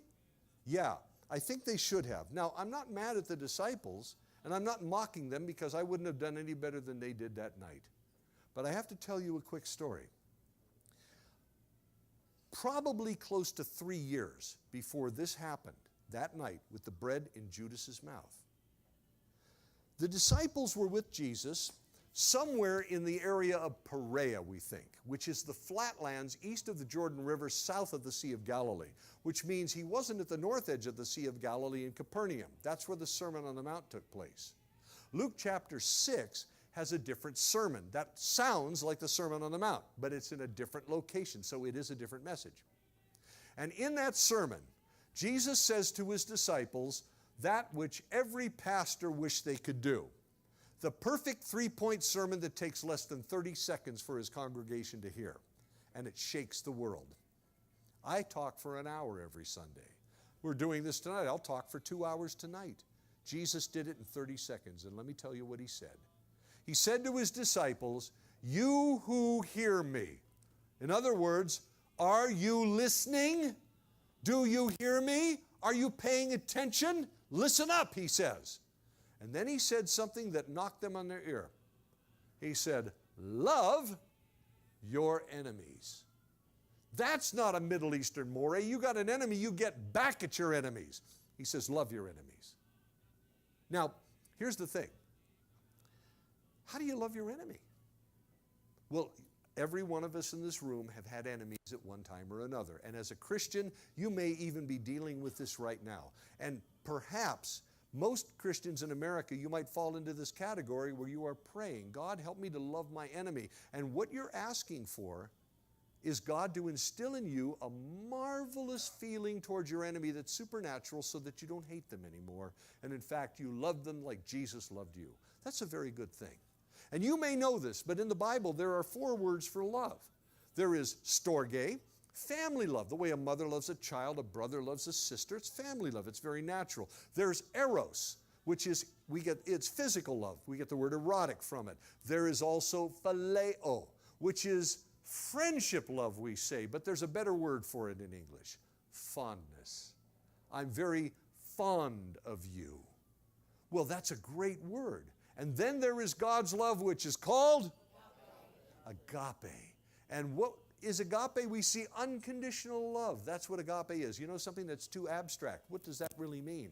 Let me think. I don't know. See, it's very strange. What is it? Well, Jesus did it on the cross. Yes, but what is it? Yeah, it's hard to define, isn't it? Not really. You see, we think of agape perhaps as a supercharged form of phileo. A godly fondness of another person that goes further than my feelings of badness for them because of the things they've done for me. I'm going to agape them. I'm going to think of them in a very, very superior way. It's too abstract. These people didn't abstract well in those days. It had to be very down to earth. Agape love is very simply this: doing good to and for another person that God would do for them and that God wants you to do for them. We call that an act of righteousness. In other words, it's something that God would do for another person, to bless them. That's agape. And, listen, it is not attached to your feelings about them. You don't have to like them. You have to give them God's love. Even though agape is a noun, it's more like a verb. It's based on what you do to them. And it's a blessing from God to them. Well, they hate me. Yes, so bless them. How do I know that? Because then Jesus says, I say to you, love your enemies. And then he says how to do it. He says, do good to those who hate you. Notice he did not say, feel good about those who hate you. Oh, that's how you love your enemies. Because we'll often wait until we feel good about them. You don't wait. You do it now. Do good. Good. Well, they don't deserve it. No, they don't. Neither did you. Do good to those who hate you. Then he said, bless those who curse you. Curses were terrible things in those days, and people feared them. Where somebody is wishing upon you death, destruction, all kind of disease, that your children would die, that you would die a horrible death or something like that. Curses that were terrible things. He says, they're saying that to you. You say to them, shalom. Shalom aleichem. You bless them, even though they're cursing you. Well, they don't deserve it. Neither did you. And you got it from Jesus anyway. And then he says, pray for those who are harming you. In other words, somebody has done such bad to you that you can't do anything about it. They've painted you into a corner. They've chained you to a wall. You can't escape the badness that they're doing. So he says, pray for them. Why? Well, I think Isaiah kind of answers that in his prophecies. He has some accounts in there where God expresses himself saying, I know where your enemies live. That's a terrifying statement if you're one of God's enemies. And very comforting if you're God's friend. Let God take care of it. He will. If you can't do anything about it, He's made it so that you got to watch Him deal with it because He's the only one that can. I say to you, love your enemies. Do good to those who hate you. Bless those who curse you. Pray for those who are harming you. And so what did Jesus do in front of His disciples? One of you here tonight is going to betray me, and I'll mark him.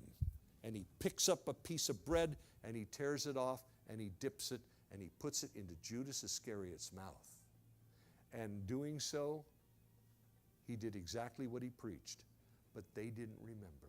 Judas, you're my brother, and I'd gladly die for you. Judas, I love you. Judas, I honor you. No, not what you're doing. You. You know what you're doing. Judas, I esteem you. I'm dying for you. Judas, I'm your friend. You're not mine, but I'm yours. Judas, I forgive you. And the disciples didn't see it. Do you see it? And Judas got up that night, and when he left, John made one simple observation. He said, and it was night. What a dark moment. And so dark because what Judas did in that account by taking that bread under the conditions by which he took it, it was the most shameful, dishonorable act in the history of infamy. It was night. Here's my question before we get to the last person, and then one more subject and we're done. Take a few minutes, but we'll get there. How do you honor your enemies? Yeah, I don't. Jesus did. Each one of us here tonight is living proof of that. But so was Judas. And he showed us how far it goes to love your enemy. How will you love your enemy? The last person whose location at the table we know was way over here. And here, and here, here, here, here, and there. Peter. Peter! Now, you got to understand something about this. This is not just the scum of the earth wing of the table. That's the scum of the earth seat at the scum of the earth wing of the table. Nobody at any triclinium table ever wanted to sit there. Nobody. It was a horrible place to sit, and Peter resented it. But here's the thing. We all know Peter pretty well, don't we? You've read the Bible. Peter liked to be first. And he would be the first one to tell you he should be first. And he's last. And he's not only last, he's dead last. Scum of the earth. What is he doing there? That's a very interesting question. Well, there's three possibilities and a lot more, but three ones that rise to the surface. The first one is Peter and John were the guys that Jesus assigned to put this meal together for that night. So he sends them into Jerusalem the morning of the Last Supper, gather the food and do the meal. And maybe, and it's all hypothetical, so take it for what it's worth, perhaps Peter was outside the room. Maybe he's getting more stuff preparing for the feast. Everybody else comes in. Jesus says, John, you're here. Judas, you're here. Everybody else takes their seat. Guess what seat's going to be open when Peter comes back in the room? That one. Nobody's going to sit there. Peter comes into the room, looks around, and, oh, come on, guys.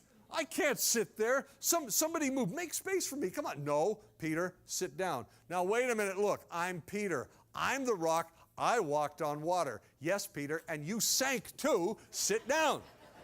So Peter goes over to this wretched seat, and he reclines at the table, where, by the way, he has the best view of everybody at the table. But I'll tell you, he's standing up on the inside. He shouldn't be there. Now, perhaps it's possible, and this is a very popular theory, that Peter ended up here because he's so humble. And he's going to show everybody how humble he is. He knows nobody's going to take that seat because this is proper seating order and etiquette in those days and custom. He knows it. So he lets everybody come in the room, and he comes in, and humbly, with all kinds of pride oozing out of his pores, he takes his seat at the lowest seat where everybody can see him be so humble.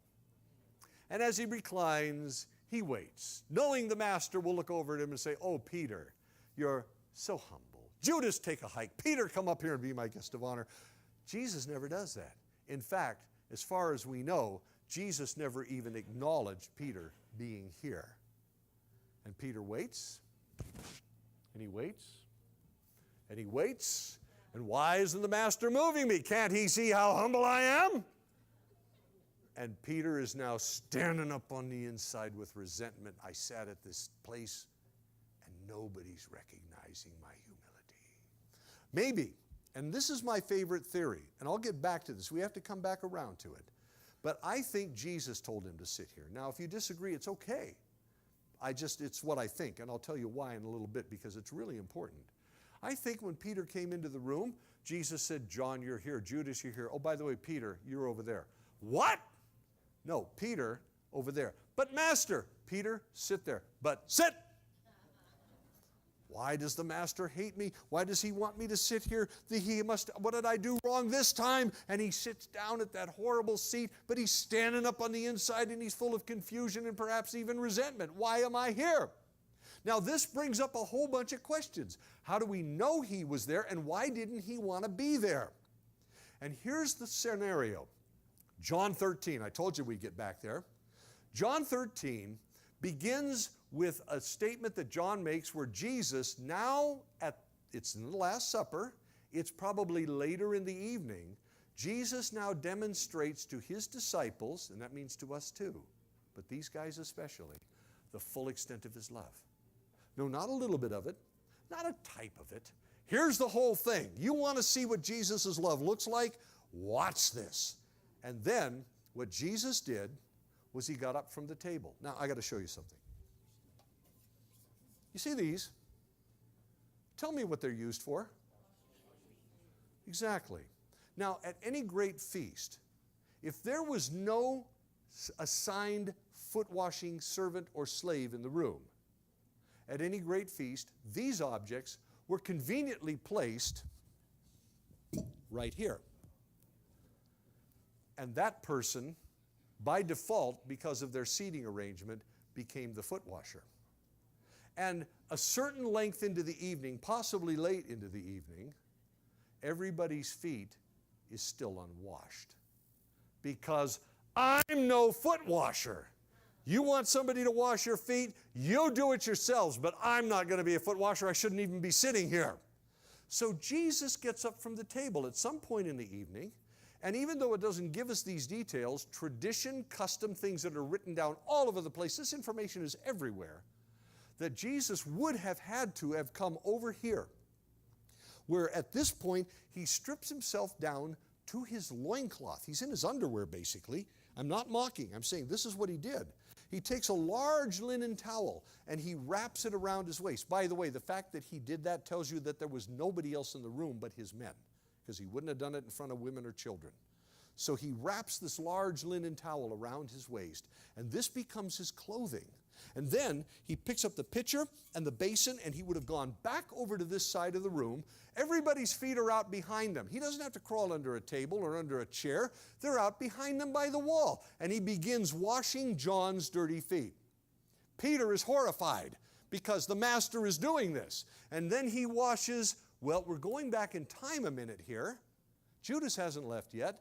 He's washing Judas's dirty feet. And then he works his way all the way around the table until the Bible says he finally came to Peter. And Peter has a very interesting reaction to all of this.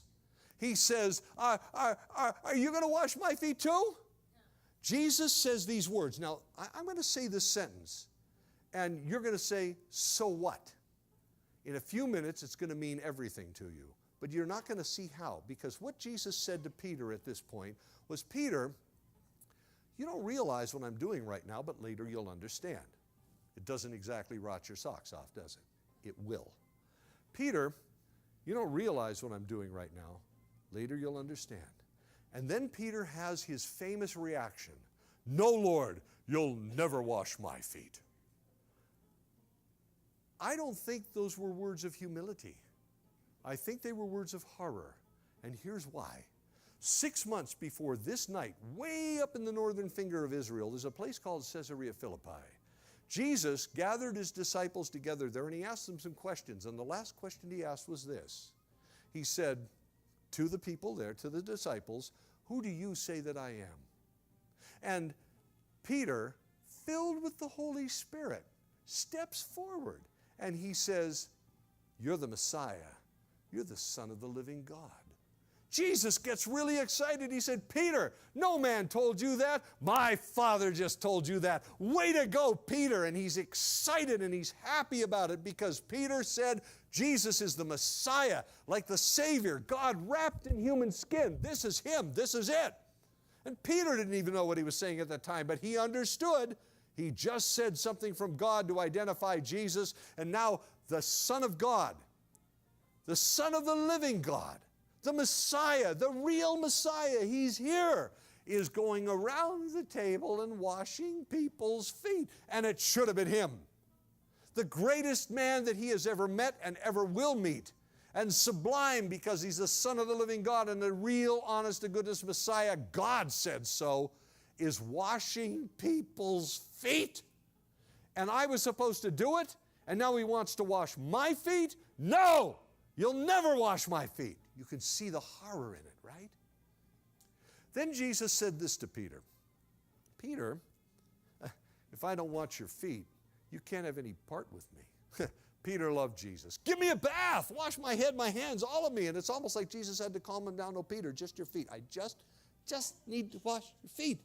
And at that moment, Jesus began to wash Peter's feet as he pulled up behind him and started to scrub. And this moment where Jesus, Messiah, Son of the living God, is now behind Peter, washing Peter's dirty feet, this is the full extent of his love. How so? This is when Jesus, Messiah, Son of the living God, God wrapped in human skin, became the foot washer of a foot washer. Yeah, do you get it? There's nobody lower in the world than a foot washer. And to this day, there is no record of anyone in history ever washing a foot washer's feet until now. That's the full extent of his love. You're sitting here tonight because the very next day Jesus died death on a cross, a completely holy and innocent man for the guilty of the world, and he washed your feet by going beneath you as a criminal to the cross to die for you. He washed our feet from the cross. Do you see it? That's the full extent of his love. He washes the feet of the lowest in the world by becoming like them and going even lower still. And nobody ever did that before, and as far as we know, ever since. Well, Jesus then put his robes back on, and he resumed his place at the table, and he said to his disciples, "Do you know what it is that I've done for you? You call me teacher and Lord, and rightly so. That's what I am. Now that I, your teacher and Lord, have washed your feet, now you wash each other's feet." And then he said these 7 words that you think he would have said all over the place, 7 in English anyway. And he only said them here, ever. "I have set an example for you." It's the only time he said those words. That you should do as I have just done for you. I tell you the truth. A servant, that's you, is not greater than his master. That's me.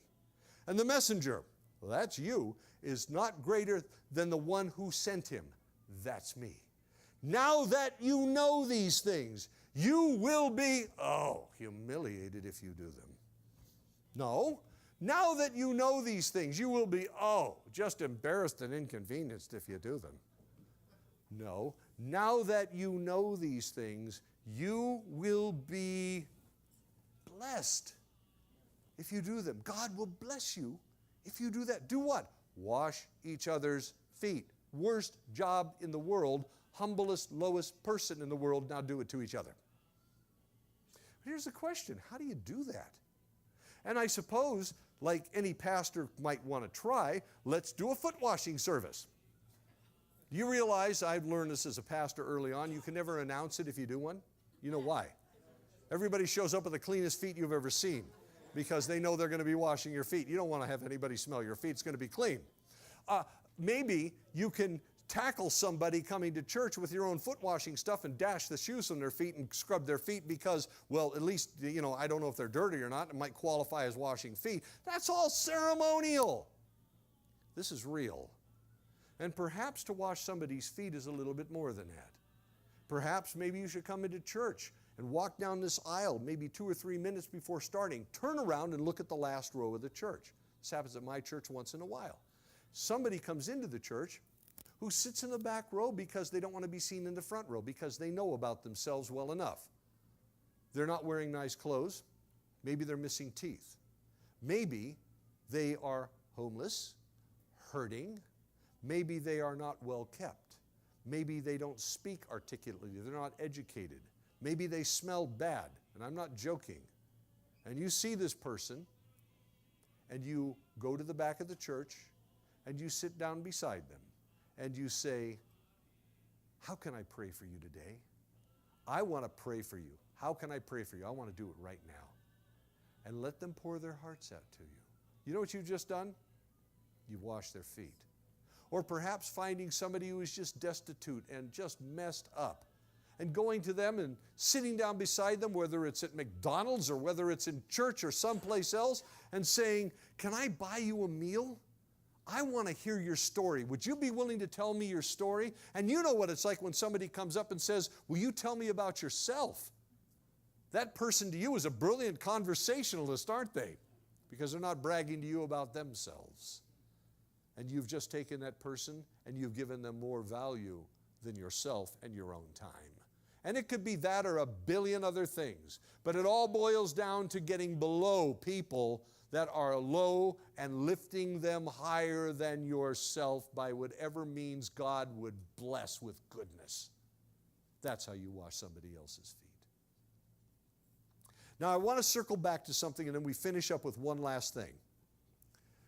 I told you that I think Jesus told Peter to sit here. And it could be because, well, Peter needed to learn a lesson. He liked to be first. And he would be the first one that could be first and should be first. And so he comes into the room and Jesus says, all right, Peter, you want to be first? You sit there. And Peter resents it. And he proves it by not washing anybody's feet and being horrified the master would even try to wash his. Over in Mark chapter 9, the disciples were once again arguing about who would be the greatest. And if you read that chapter, their argument is a sound of being very intense. And Jesus steps into the middle of this very severe argument about, I'm the greatest, I'm the greatest, I'm the greatest. No, you're not. I'm going to be the greatest. And he says, let me tell you guys, if you want to be great in my Father's kingdom, I'll tell you how to be great in my Father's kingdom. You learn to be the servant of all. You've heard that. There's songs written like that. You want to be great in God's kingdom, learn to be the servant of all. Right? You've heard this. You know that's an abstraction. I could do 10 sermons on it over 10 weeks, an hour apiece. It would be very easy to do that. What Jesus said there was not an abstraction. They got it just like that. A perfect sermon again. Because you see, as I demonstrated at the beginning, who came and got you and brought you to my feast? My chief steward, my chief servant. And he is the number one servant in my household because in every household, whether it was Jewish or Roman or otherwise, there were ranks of servants or slaves in any household. And the number one servant was the household steward, like Joseph at Potiphar's house when he finally rose through the ranks. Or you would have educators. You would buy doctors. There's your medical system right there. If you were a master and you could afford to buy a slave, it would be a doctor. Educators, farmers, washerwomen, body servants, all these different types of people. But the lowest, least, last slave in the household was who? And when Jesus said, be the slave of everyone, only one thing came into their minds, the foot washer. They knew it all along. They just didn't want to believe it, Acknowledge it or do it. He told them in Mark 9, and they understood it. If you lived back then and read Mark, you would have gone, just told them to be foot washers, and they don't want to do it. So Jesus tells Peter, Peter, you sit there. Why? Because you wanted to sit in the best seat in the house. Yeah. Peter, you don't realize what I'm doing right now, but later you'll understand that that is the best seat in the house, and I put you there. See? If your life in church or among your peers could be characterized by a triclinium table with all its picking order and its VIP seats and its worst seat in the house, your ministry in church or among your friends, where would you sit? Here or here? Where do you sit? Here or here? Because Jesus went way out of his way to tell us that is the best seat in the house. Where do you sit? Where do you want to sit? The last thing I want to talk to you about tonight, I have to deal with Matthew here, you see. Because Matthew and I are next door neighbors in our village. We do the same work together. We have the same employment. And we're good friends. We've been friends all our lives. And we're just best buddies. We work together. We've done everything together that any good Jews would do in an ancient village. But we got mad at each other. Something happened, and we started a quarrel that was vicious. And quarrels don't mean reconciliation. Quarrels mean revenge. We've got to steal our honor back. But we know this is wrong because we're such dear friends from way back. So I come to my senses, and Matthew is probably having second thoughts because we've been such good friends for so long, and I decide I'm going to try. Would you please reconcile with me? And the way I would offer it is I would say, Matthew, would you break bread with me? And if you wanted to reconcile, you would agree. You would say yes. And here's how you reconciled. I've got a piece of bread here. Now look, just answer the question, all right? How many pieces of bread are in my hand? Great, you can count. How many? So I pray, and I break the bread because we're going to eat broken bread. How many pieces of bread do you see in my hands? One. It's one piece of bread. It's just broken. You say, that's silly. No, it's not. Something might have happened to you like this today. You're drinking your coffee. You set your mug on the counter. You brush by too fast. The coffee mug falls to the floor. It shatters into 1,000 pieces. How many mugs are on the floor? One. Same thing. See, we do this all the time. So there's nothing new in this. So I pray. I break the bread. You're willing to reconcile. So here's how it works. I give Matthew 1/2 of the one piece of bread. And here's what they think. Get inside their heads. He eats this 1/2 of the one piece of bread. It goes into his body. It becomes part of his body. I take the other half of the same piece of bread. I eat it. It goes into my body. It becomes part of my body. Ask any Arab in the Middle East. They'll tell you, yeah, this is what we're thinking when we do this. The same piece of bread that went into Matthew and became part of him goes into me and becomes part of me. Now, what's in him is in me. What's in me is in him. What does that make us? Brothers. One is an abstraction. Remember, they don't abstract well. We are now brothers under the skin. So that means we're now reconciled by becoming related to each other until death us do part, as it were. It sounds like a marriage, but that's the way covenants were made. We're now brothers under the skin, and whatever the quarrel was, we never bring it up again to our own shame if we do. That's how it worked. Kings would end wars this way. They would meet together the way Sadat and Begin met with the president of Egypt and the prime minister of Israel to end their conflict. They not only signed papers, but 6 weeks later, they broke bread. And even though they're both dead, and Egypt and Israel has a tense relationship, they're not about to go to war with each other because two men took bread and they ate it. And now the countries are supposed to be like brothers, or at least cousins. They're related to each other in that sense. Now, Jesus, remember, after his resurrection, the night of his resurrection, the disciples are holed up in that little room and they're terrified. Jesus appears in their midst and he says to them, Shalom Aleichem, and they said, They said nothing. They were scared. But then Jesus said something else. The next words out of his mouth were, have you got anything to eat? Now, was Jesus hungry? No. What did those guys just do? To the last man, everybody in that room had deserted him. To the last man, everybody in that room had deserted him. Remember, on the night he was betrayed. Some doubted. Now, Thomas wasn't there, but Paul tells us not that Thomas doubted, but that some doubted. Thomas was just one of the doubters. Some doubted, and they're in that room. They doubted Jesus. One of them in that room denied him 3 times.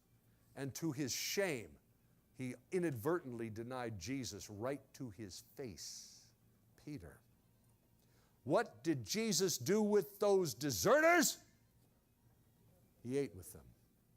What did he do with those doubters? He ate with them. What did he do with that denier? Well, you may know that after another appearance in that room, that time with doubting Thomas, and he asked them the same question, have you got any food, and he ate with them, that later on these guys ended up at the Sea of Galilee. They had quit. Jesus was supposed to be there. They said he would. They had quit. They'd gone back to fishing, and Peter led them. And all the guys are out on the boat fishing all night long with all the other boats around them, and they're the only ones that didn't catch anything all night. And Jesus tells them, guys, shouts from the shore. They don't recognize him. It's like a guy who's going to buy the fish. Hey, throw your nets out the other side of the boat. They've been working all night. Of course they didn't catch anything. Well, all right, maybe he knows something we don't. Peter throws his nets out the other side of the boat, and he begins to pull it in. It's the single largest catch of fish he has ever netted in his life. Huge fish. It ended up being 153 kosher fish, not mentioning the bottom feeders they had to throw back. And then John comes over, grabs the net. They can't get the net in the boat. There's too many fish in the net. And they're looking at it. They look at the man on the shore. They look at the net, and suddenly John figures it out. And he says, Peter, this reminds me of Luke chapter 5. Peter, that's the Lord. And Peter dives into the water, and he swims and wades the short 100 yards to shore, and there's Jesus on the shore, now sitting down by a little charcoal fire, and you know what he's doing? He's baking bread, and he's going to make breakfast as a meal of fish and bread. All you need to make one of these is a little oil, water, flour, salt, and a small oven which is made out of clay, which they had all over the place for just eating outside. Or perhaps even a hot, flat rock heated up by charcoal. He's got a stack of these going. He had fish there too. I don't know where he got the fish. Maybe he did that. And Peter sits down. He's despondent. He's shamed because he denied the Lord. Here come the guys with the boat. They pull it up on the shore. They're still dragging the net. They never did get it into the boat. That's hilarious to me. That's a lot of fish. And they start sorting it out, and Jesus said, Peter, go and bring some of that fish back. And he comes back with the guys. And they sit around in a circle at this little charcoal fire with Jesus on the shores of the Sea of Galilee, the resurrected Lord Jesus, before he ascended into heaven. And he reconciles all of them back, those who deserted him, those who doubted him, the one who denied him, and all of them who quit on him. He reconciles them back to himself over a meal of fish and bread. And they never left him again. Even when he ascended into heaven, they never left him again. Reconciled. Jesus is still saying to us, come. Come and eat with me. Even if you've sinned. Christians, people who don't believe. I don't know all of you out there. Jesus is saying, come to me, especially if you've sinned. You may say, but you don't know what I've done. He wouldn't want to take me back. I made an enemy of God. And never eat with your enemies. Why would he want me to eat with him? But listen, the entire evening pivots on this one point. The Apostle Paul, who wasn't even a Galilean, wrote this in Romans chapter 5, verse 10. For if, when we were God's enemies, not his friends, we were his enemies, and still his enemies, we were reconciled to him through the death of his Son. So how much more, having been reconciled, shall we be saved through his life? What life? I am the bread of life. I want you to see this. Pretend my hand is the hand of God the Father in heaven. God the Father in heaven sends his only begotten Son to the earth to reconcile us back to himself, anyone who would come. Jesus is the bread of life, and God hands this miraculous bread of life to sinful man. And he says, will you take my Son, the self-described bread of life? Will you take him and take him into yourself? Because if you do, you and I will be one. Watch this. On the night he was betrayed, Jesus took bread and he broke it. And he said, this bread means my body, which is for you. Eat it, all of you. And never forget what you see here tonight. This makes memories. And then God takes the broken bread of Jesus and he hands him down to sinful man. And he says, will you take him into yourself? Will you let him become part of you? And if you do, you and I will be one. You and I will be kin. And the quarrel that I have against you for your sin, I will personally forget for all eternity. I hope you never look at communion the same way again. There's a lot going on in there. And to the disciples, this was ground level obvious what Jesus was saying. When you partake of communion, you're remembering that Jesus, the bread of life, he's in you, and he came from heaven, and you are now not just God's followers, you are God's children, and he is your big brother because you did that. Oh, not literally, this is a symbol, but it's symbolized through communion. And oh, by the way, when you partake of communion together, please remember the concept, even if it doesn't quite come out that way. You're all taking little pieces of cracker, right? Except that when they originally did it, and it's supposed to point to this, that it's one piece of bread broken up into all kinds of pieces and given to everybody here. And all of you are taking from the same piece of bread, the bread of life, Jesus. Which means that when you do this, you can't walk out that door holding anything against anybody in the room, because you have just become kin with them. That is miraculous. So 2 things. If you think you've done something so wrong that God will never take you back, whether as a Christian or as somebody who doesn't even believe in Jesus right now, but hopefully you will at this moment, God is saying, oh yes, I will take you back, and I showed you how I do it, and it's so simple and it's tasty. And the other thing that I wanted to tell you is that if you're at odds with somebody, maybe in this room, maybe in your church if you're not from this church, or they're not here tonight, or maybe in your neighborhood or wherever, find them. Just a suggestion. Pray about it. Pray for courage. Find them and ask them, would you eat bread with me? You say, well, that wouldn't do any good. They weren't here tonight. They wouldn't understand what it means. Doesn't matter. You do. And blessed are the peacemakers. Blessed, there it is again, are the peacemakers, because they will be called children of God. And besides, in the words of an ancient rabbi, it takes 2 to reconcile, but it only takes 1 to forgive. Would you all stand?